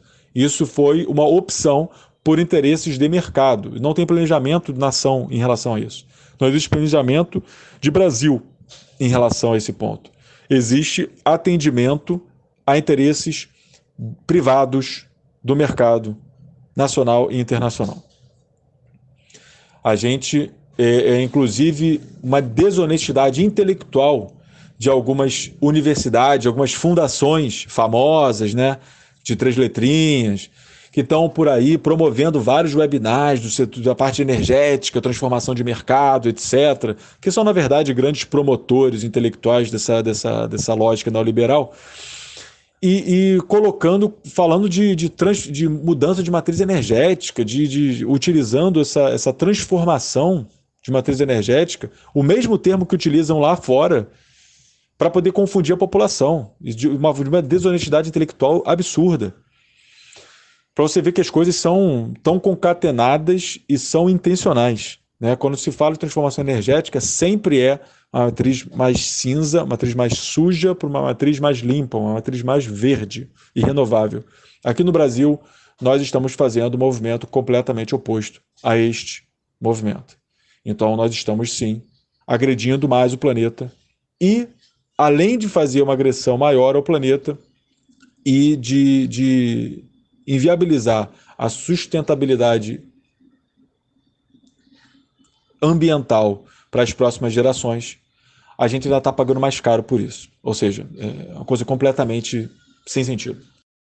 E quais são as expectativas para os próximos meses, Felipe? Onde teremos um aumento exponencial do consumo de energia no país com a chegada do verão, as altas temperaturas. Durante esse mês de outubro, parece que está chovendo um pouco mais do que a média para o período na maioria dos estados do país. Você acha que o risco de apagão está descartado? Qual é a análise que você faz sobre essa questão da escassez da energia para esse verão? Não está descartado o apagão. Até porque, a partir do momento que você tem pessoas fingindo serem gestores públicos, né, fingindo ser gestores públicos, mas na verdade são torcedores, pessoas que deveriam vestir a camisa do time para o estádio e não colocar um paletó e ir para um Ministério de Minas e Energia, ir para um Ministério da Economia, fingindo que está fazendo gestão pública, num assunto tão sério que é o setor elétrico. A partir do momento que você tem um país sendo gerido por esse tipo de gente, que efetivamente resume a gestão do setor elétrico hoje em dia a fazer negociatas e olhar para cima todo dia de manhã e torcer para chover, Que é isso que eles estão fazendo, eles são torcedores. Eles não são gestores, são torcedores. Eles estão torcendo para chover. Porque se não chover, vai faltar energia. E aí a solução para esse tipo de coisa é aumentar a quantidade de termoelétricas, não repensar a nossa matriz energética para evoluir para uma matriz mais sustentável, mais limpa, que é totalmente possível. Nós indicamos isso nas audiências públicas que nós participamos também. É completamente possível que nós utilizemos nossos reservatórios com grandes baterias verdes ou azuis, enfim, a cor que a pessoa preferir, mas grandes baterias sustentáveis para poder manter a estabilização do setor elétrico, do sistema interligado nacional, enquanto a gente agrega de forma massiva, quantidades, blocos cada vez maiores de usinas renováveis, eólicas, solares, enfim, que são de energias intermitentes, né? Contando com esses blocos de energia mais firmes que são providos pelas hidrelétricas, o que diminuiria de sobremaneira a pressão sobre os reservatórios, que não seriam mais pressionados pela geração, mas seriam pressionados pela estabilização do sistema. Então, um futuro diferente, sustentável, melhor para o planeta e mais barato para todo mundo é possível com a Eletrobras pública. E nós já indicamos isso para o governo, nós já indicamos isso para a sociedade brasileira. Mas as forças do mercado e do capital, e principalmente a lealdade desse governo a esse mercado e a esses acionistas, esses capitalistas, banqueiros e investidores internacionais é muito maior, como eu já disse várias vezes, do que a qualquer tipo de compromisso com a sociedade brasileira. É somente por isso que nós estamos passando por esse momento e por essa situação no setor elétrico. O governo descartou recentemente, Felipe, a retomada do horário de verão no sentido de se economizar energia. Um estudo do Operador Nacional do Sistema Elétrico, ONS, mostrou que o horário de verão, quando se adianta o relógio em 1 hora na maioria dos estados brasileiros, não traria economia significativa de energia. O pessoal aí de Furnas também tem essa convicção, Felipe, de que não há benefício com a adoção do horário de verão na tentativa de se poupar energia. Anderson, realmente foi feito um estudo técnico a respeito disso. E antigamente, no início da adoção do horário de verão, a gente fala que é a curva da carga, né, demandada pelas pessoas, enfim, setores industriais, comércio, por todo o conjunto de agentes consumidores de energia no país. A gente tem uma curva de carga ao longo do dia, né? Em determinado momento do dia a gente tem uma demanda maior, um consumo maior de energia, em determinados momentos do dia a gente tem consumos menores de energia. Essa curva de carga ela andou ao longo do tempo, ou seja, nossos hábitos de consumo energético, nossos hábitos de consumo de energia, eles mudaram ao longo do tempo. E esse consumo, esse pico de consumo horário de energia, ele também mudou. Com essa mudança do pico de consumo energético, você adiantando uma hora no relógio, você não tem, de fato, o ganho que se tinha antigamente. Mas existe sim um ganho. E nessa situação crítica que nós estamos passando no Brasil, que a gente pode enfrentar, eu repito, a gente pode enfrentar períodos de escassez de energia, apagões no nosso país, e a gente está dependendo de reza e de torcida para isso não acontecer, rezar para chover. Nessa situação, eu acho que a gente precisa lançar mão de todos os artifícios, inclusive poderíamos sim lançar mão do artifício da implementação do horário de verão, que pode até não trazer um benefício tão significativo quanto trazia antigamente, no início da adoção desse mecanismo. Mas é inegável que ele, de fato, traz alguma economia e que pode ser a diferença entre vermos estados inteiros apagados durante algumas horas no próximo ano e não ver. O governo descartou recentemente, Felipe, a retomada do horário de verão no sentido de se economizar energia. Um estudo do Operador Nacional do Sistema Elétrico, ONS, mostrou que o horário de verão, quando se adianta o relógio em 1 hora na maioria dos estados brasileiros, não traria economia significativa de energia. O pessoal aí de Furnas também tem essa convicção, Felipe, de que não há benefício com a adoção do horário de verão na tentativa de se poupar energia. Anderson, infelizmente o setor elétrico ele tem uma inércia muito grande, ou seja, não existe solução de curto prazo no setor elétrico. soluções de curto prazo no setor elétrico, elas são paliativas e pouco eficientes, sempre.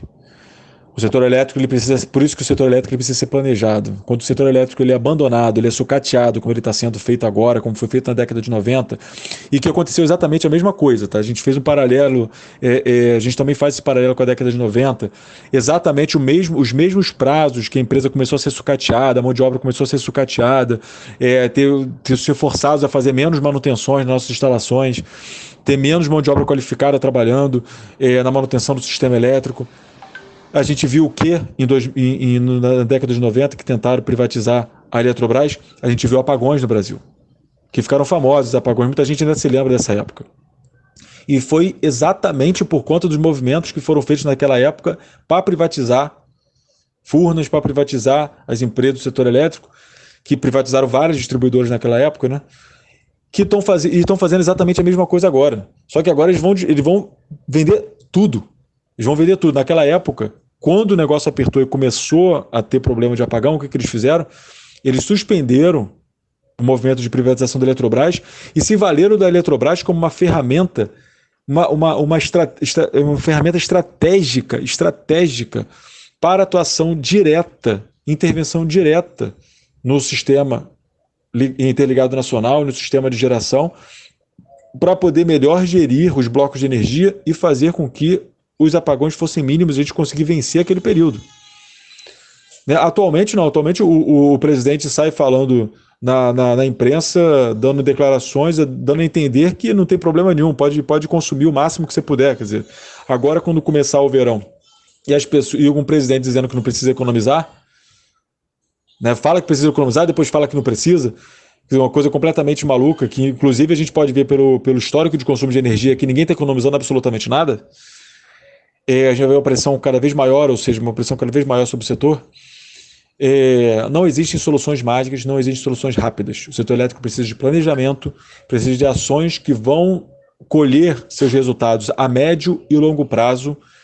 E infelizmente, esse governo fez o desserviço para a nação de abandonar o setor, de abandonar o planejamento, de abandonar soluções de médio e longo prazo, porque a intenção dele é vender e entregar na mão do mercado privado e lavar as mãos como Pôncio Pilatos e dizer que a culpa não é dele.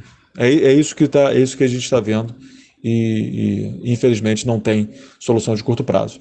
A gente não precisa depender das hidrelétricas, eu já disse agora aqui, as hidrelétricas elas sempre serão, no nosso país, um país com tanto recurso hídrico, sempre será um recurso muito importante, sempre será um recurso estratégico para o nosso país. A gente dificilmente a gente vai ter um setor elétrico sem hidrelétricos no país, com tantos rios, mas a gente não precisa ter um grau de dependência tão grande como nós temos. Nós podemos sim avançar com as energias sustentáveis intermitentes e se valer das hidrelétricas para ser um agente estabilizador do sistema enquanto a gente incorpora cada vez mais energia limpa e sustentável para o país. Esse é outro futuro possível. E acho que é para aí que a gente deveria estar caminhando se a gente tivesse um governo com compromisso com a nação brasileira e não com interesses de mercado, inclusive externos. Felipe Araújo, mais uma vez, muito obrigado por você conversar conosco aqui no programa. Eu quero te desejar um bom dia de trabalho e também deixar meu forte abraço. Obrigado, Anderson. Bom dia de trabalho para você também. Obrigado, ouvintes. Obrigado, internautas que venham acessar esse conteúdo posteriormente pelos canais do Faixa Livre. É sempre um prazer estar aqui nessa trincheira de resistência e tão importante para fazer a contra-narrativa. Na verdade, não é nem uma contra-narrativa, né? A exposição de verdades a respeito das narrativas falaciosas que o governo tem feito sobre esse processo de privatização do setor elétrico brasileiro, privatização de todo o grupo Eletrobras. E eu faço novamente, reforço o pedido para que todos acessem os canais do Salve Energia e principalmente o site salveenergia.com.br.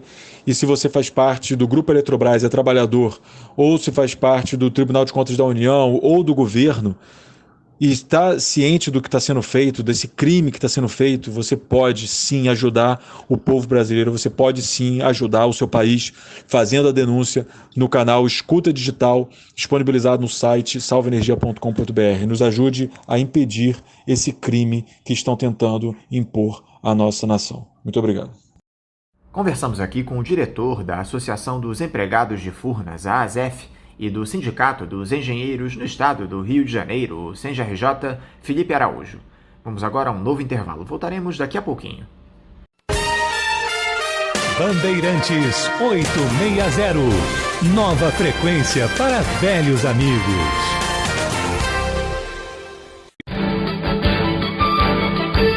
Voltamos a apresentar Faixa Livre. Já voltamos, ouvintes, e agora eu cumprimento o missionário comboniano, membro da rede eclesial panamazônica, a REPAM, o padre Dário Bossi.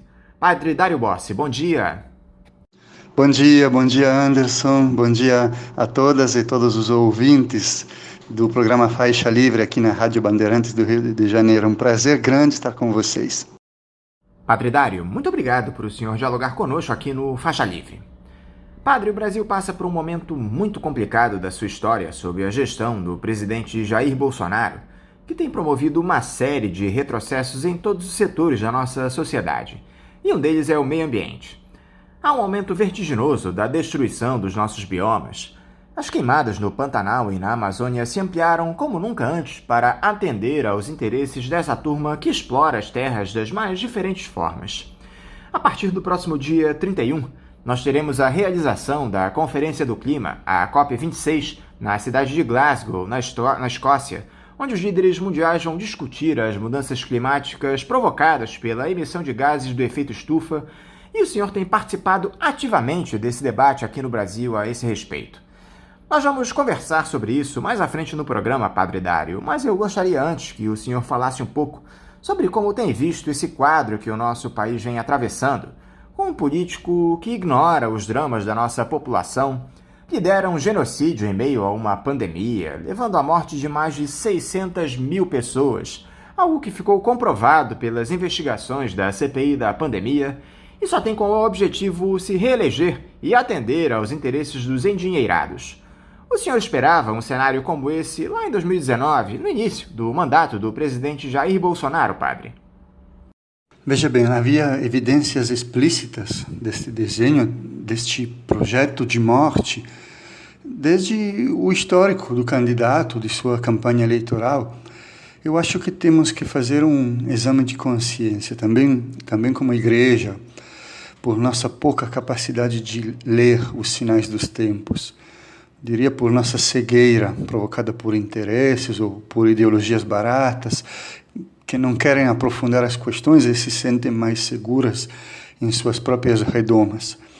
Ainda hoje, tem cristãos que apoiam o presidente, mesmo se estão ficando cada vez mais claras as responsabilidades deste governo, com todas as crises que o país está atravessando. A CNBB recentemente comentou que o governo está abdicando da ética e da busca do bem comum. Está sendo criado um cenário desolador, nas palavras dos bispos. E reivindicou, aspas, procedimentos em favor da apuração irrestrita e imparcial de todas as denúncias, com consequências para quem quer que seja, em vista de imediata correção política e social dos descompassos. Fecha aspas. Eu diria, a mesma polarização que existe na sociedade, obviamente existe em todos os seus segmentos, dos quais a igreja faz parte. Mesmo assim, o que eu quero dizer é que vejo cada vez mais pessoas mobilizadas, conscientes, se encontrando, refletindo, organizando, para tentar entender a conjuntura e ver como transformá-la. Aproveito, por exemplo, para destacar o Pacto pela Vida e pelo Brasil, lançado por 6 grandes entidades, a CNBB, a OAB, a ABI, a Associação Brasileira de Imprensa, a Sociedade Brasileira para o Progresso da Ciência, a Academia Brasileira de Ciências, a Comissão Arns. Mas, junto com elas, mais de 100 entidades já abraçaram essa proposta, estão trabalhando para estancar o sangramento em nosso país e reconstruir novos caminhos.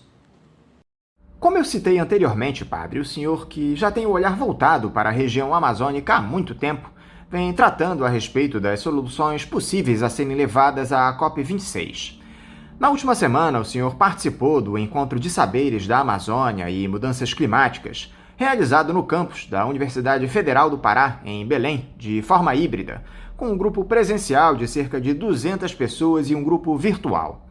As conclusões desse encontro, padre, foram dispostas em uma carta que será lida durante a Assembleia Mundial da Amazônia em 9 de novembro, lá em Glasgow. O senhor pode adiantar algo aqui para os nossos ouvintes em relação ao que foi incluído nesse documento? A que conclusões vocês, que têm como foco a análise da região amazônica, chegaram nesse encontro, padre? Quem é que esteve lá em Belém para debater esse tema tão importante? O encontro que realizamos chama-se Encontro de Saberes, porque tinha uma grande ambição, aquela de pôr em diálogo diversas cosmovisões, mundos que até hoje ficavam bastante distantes entre si, às vezes até opostos. O mundo dos cientistas e dos pesquisadores e o mundo dos povos indígenas, das comunidades tradicionais que habitam ancestralmente a Amazônia. Então, pescadores, pescadoras, camponeses, quilombolas, mas também tinha cientistas do clima, biólogos, pesquisadores, sociólogos, antropólogos, assim que foi um aprendizado recíproco. Tivemos 8 círculos de saberes, portanto, ao longo de 4 dias escutamos quase 40 experiências numa costura contínua de caminhos, de visões. Sentimos muito forte na pele o sofrimento dos povos. E também escutamos o grito sufocado e incessante da natureza que se manifestou através deles, uma natureza ferida. E nossa carta final tem trechos muito fortes. Por exemplo, mudanças no comportamento das plantas, do regime das chuvas e dos animais são sinais de um grave desequilíbrio que irá fazer desabar o céu, segundo nossos pajés, ou tornar a terra um local inabitável para a espécie humana, de acordo com os e as cientistas. E os maiores responsáveis por estes lançamentos são a queima dos combustíveis fósseis e o desmatamento da floresta. São 2 monstros que se retroalimentam, devorando a vida do planeta. Aí a gente pensa que é preciso dar nomes. A quem interessa devastar a Amazônia? Por que o consenso sobre a crise climática é só aparente, falso, artificial? Por que na Panamazônia toda e no mundo falamos de um lado de redução do aquecimento, mas ainda hoje continuamos a investir em combustíveis fósseis, na mineração na Amazônia, inclusive com projetos de adentrá-la em terras indígenas? Por que legitimamos o garimpo, a queima em favor da abertura de sempre novos pastos? Por que apoiamos e subsidiamos economias de exportação de commodities da Amazônia? Primeira entre todas, a soja e a carne bovina. Os algozes da Amazônia são o agronegócio e a criação de gado. Dados do World Resource Institute de 2019 indicam que os maiores vetores do desmatamento da Amazônia brasileira são a criação de gado, com 63%, e a soja, com 7%. Assim, nossa carta aponta para 3 grandes ações-chave. Primeiro, parar imediata e definitivamente o desmatamento e os incêndios. É possível isso. Só pensar que voltamos hoje a desmatar mais que o dobro do que fazíamos em 2012. Incrível. Assim, nossa carta apoia, por exemplo, a iniciativa 80 por 25, manter 80% da floresta em pé até 2025. É uma iniciativa da COICA, a Confederação das Organizações Indígenas da Bacia da Amazônia. Segundo, boicotar os produtos da cadeia de produção que se baseiam em destruição na Amazônia. E terceiro, reconhecer a natureza como sujeito de direitos e assim definir leis que defendam os seus direitos.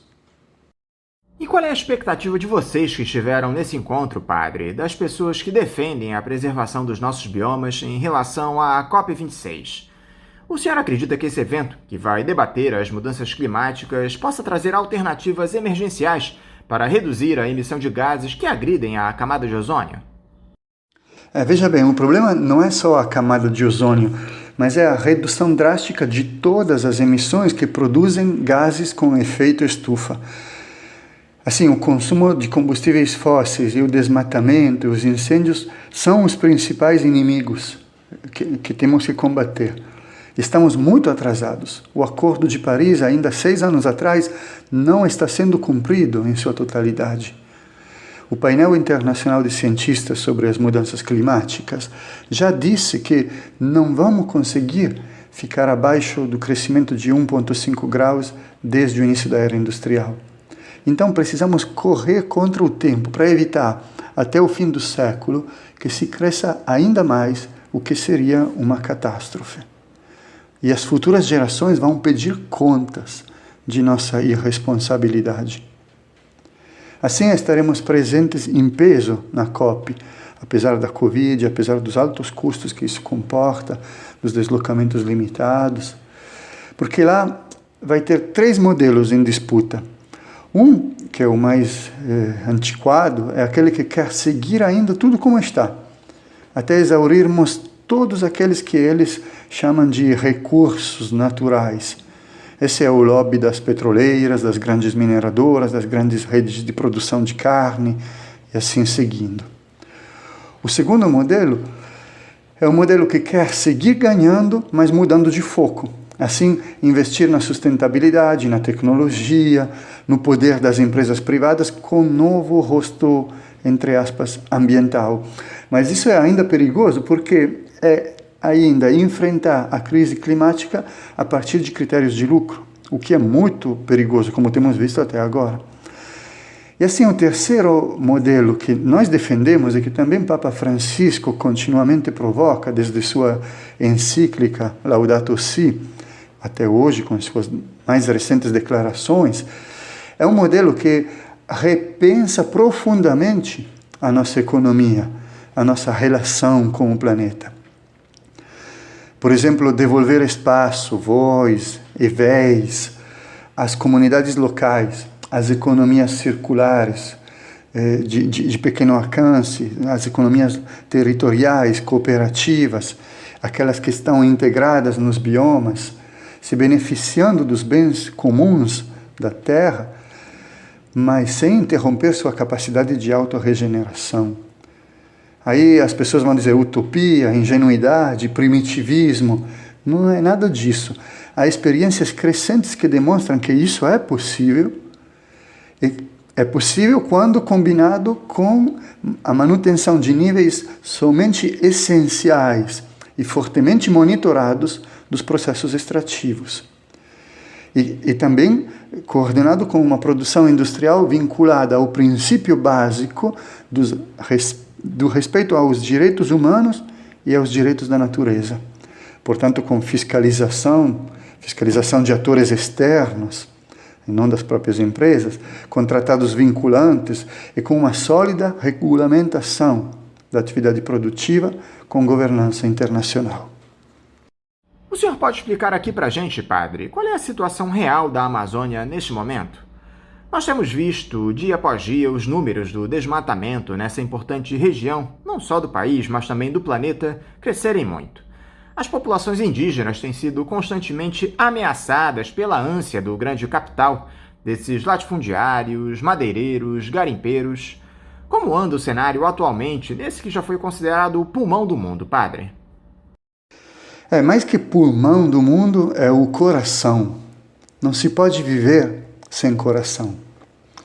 Infelizmente, a Amazônia não é o pulmão do mundo.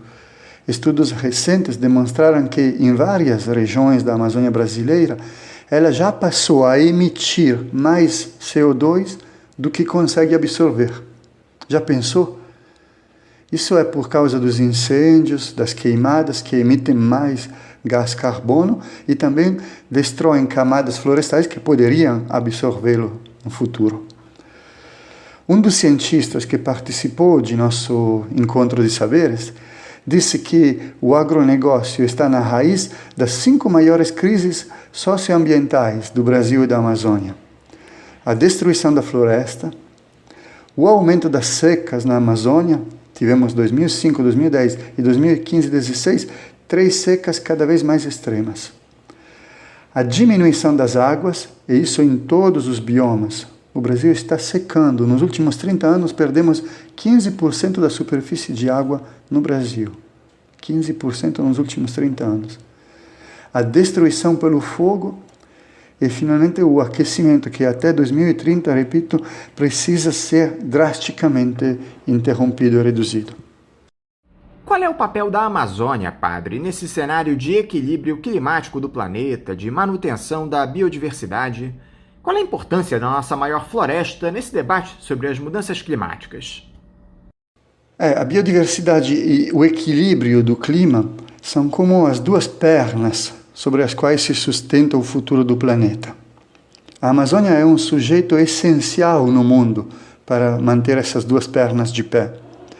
Muitos e muitas dos ouvintes já ouviram falar, por exemplo, dos rios voadores, este dom contínuo de água e de umidade que a Amazônia faz para grande parte do continente abaixo dela. O paradoxo é que as mesmas atividades de agroindústria que estão contribuindo tanto para destruir a Amazônia, elas mesmas serão as primeiras vítimas dessa devastação, porque daqui a poucos anos não haverá água para sustentá-las. Então estamos avançando com uma miopia incrível, mas isso é típico do mundo capitalista, que não tem interesse no futuro. Ele precisa engrossar lucros de forma rápida, de forma imediata. Cabe à política se impor com força, determinação sobre estes esquemas de morte. Mas não é o que está acontecendo com este governo, que continua abrindo porteiras para a boiada passar. O mundo inteiro percebe a importância da Amazônia. Não podemos fingir que ninguém esteja se dando conta daquilo que estamos permitindo que aconteça com ela. E devemos cobrar, ao mesmo tempo, ao mundo, coerência, porque o capital que movimenta os interesses econômicos de aniquilação da Amazônia vem de fora. Então, qual a responsabilidade do mundo também nessa indignação que eles apresentam? E, por último, dizer que a Amazônia não é só o mais rico bioma em biodiversidade, mas hospeda uma etnodiversidade incrível, saberes ancestrais que precisamos honrar, venerar, inclusive porque são detentores de uma das mais sofisticadas tecnologias, aquela que soube conviver com o bioma por séculos sem destruí-lo. Para encerrar, padre, o senhor acredita que possa haver uma mudança de postura das autoridades do nosso país no sentido de modificar a nossa relação com o meio ambiente? É mais do que imperiosa a necessidade de se preservar os nossos biomas, reduzir a emissão de gases pelo bem das futuras gerações. A postura do atual governo vai totalmente na contramão disso. O Congresso Nacional, em sua grande maioria, é fortemente influenciado pela bancada do boi, pelos interesses das mineradoras, da soja. Estaremos chegando em breve às eleições, então precisamos dialogar muito com as pessoas para que um dos critérios-chave para escolher quem nos representará, tanto no Poder Executivo como Legislativo, seja a coerência ética no respeito da natureza, no respeito da diversidade cultural, na preservação dos biomas. Isso não é mais algo secundário, é algo vital, é nossa responsabilidade. E já agora, cobrar, denunciar, se organizar, se mobilizar. Os povos indígenas são heróicos e eles estão abrindo caminho. São eles que até agora manifestaram a maior indignação e a maior capacidade de organização, com ideias claras, reivindicações justas, direitos essenciais. Então, todo o apoio a eles e, junto com eles, vamos colaborando para abrir novos caminhos para a Amazônia e a ecologia integral. Padre Dário, mais uma vez, muito obrigado por o senhor dialogar conosco aqui no programa. Eu quero lhe desejar um ótimo dia de trabalho e também deixar aqui o meu abraço. Muito obrigado, Anderson, por esse espaço. Muito obrigado a quem nos escutou e quem queira se manter em contato conosco pode nos procurar nas redes sociais, na internet, através da Rede Eclesial Panamazônica, REPAM. Um forte abraço, sigamos juntos, cuidando de nossa Mãe Terra e de nossas relações. Se cuidem, um grande abraço. Conversamos aqui com o missionário comboniano, membro da Rede Eclesial Panamazônica, a REPAM, Padre Dário Bossi. E vamos encerrando a edição de hoje do Faixa Livre, convidando todos vocês para amanhã, a partir das 8 da manhã, estarem novamente aqui ligados na Rádio Bandeirantes 860 AM para mais uma edição do nosso programa. Um abraço a todos vocês e até amanhã!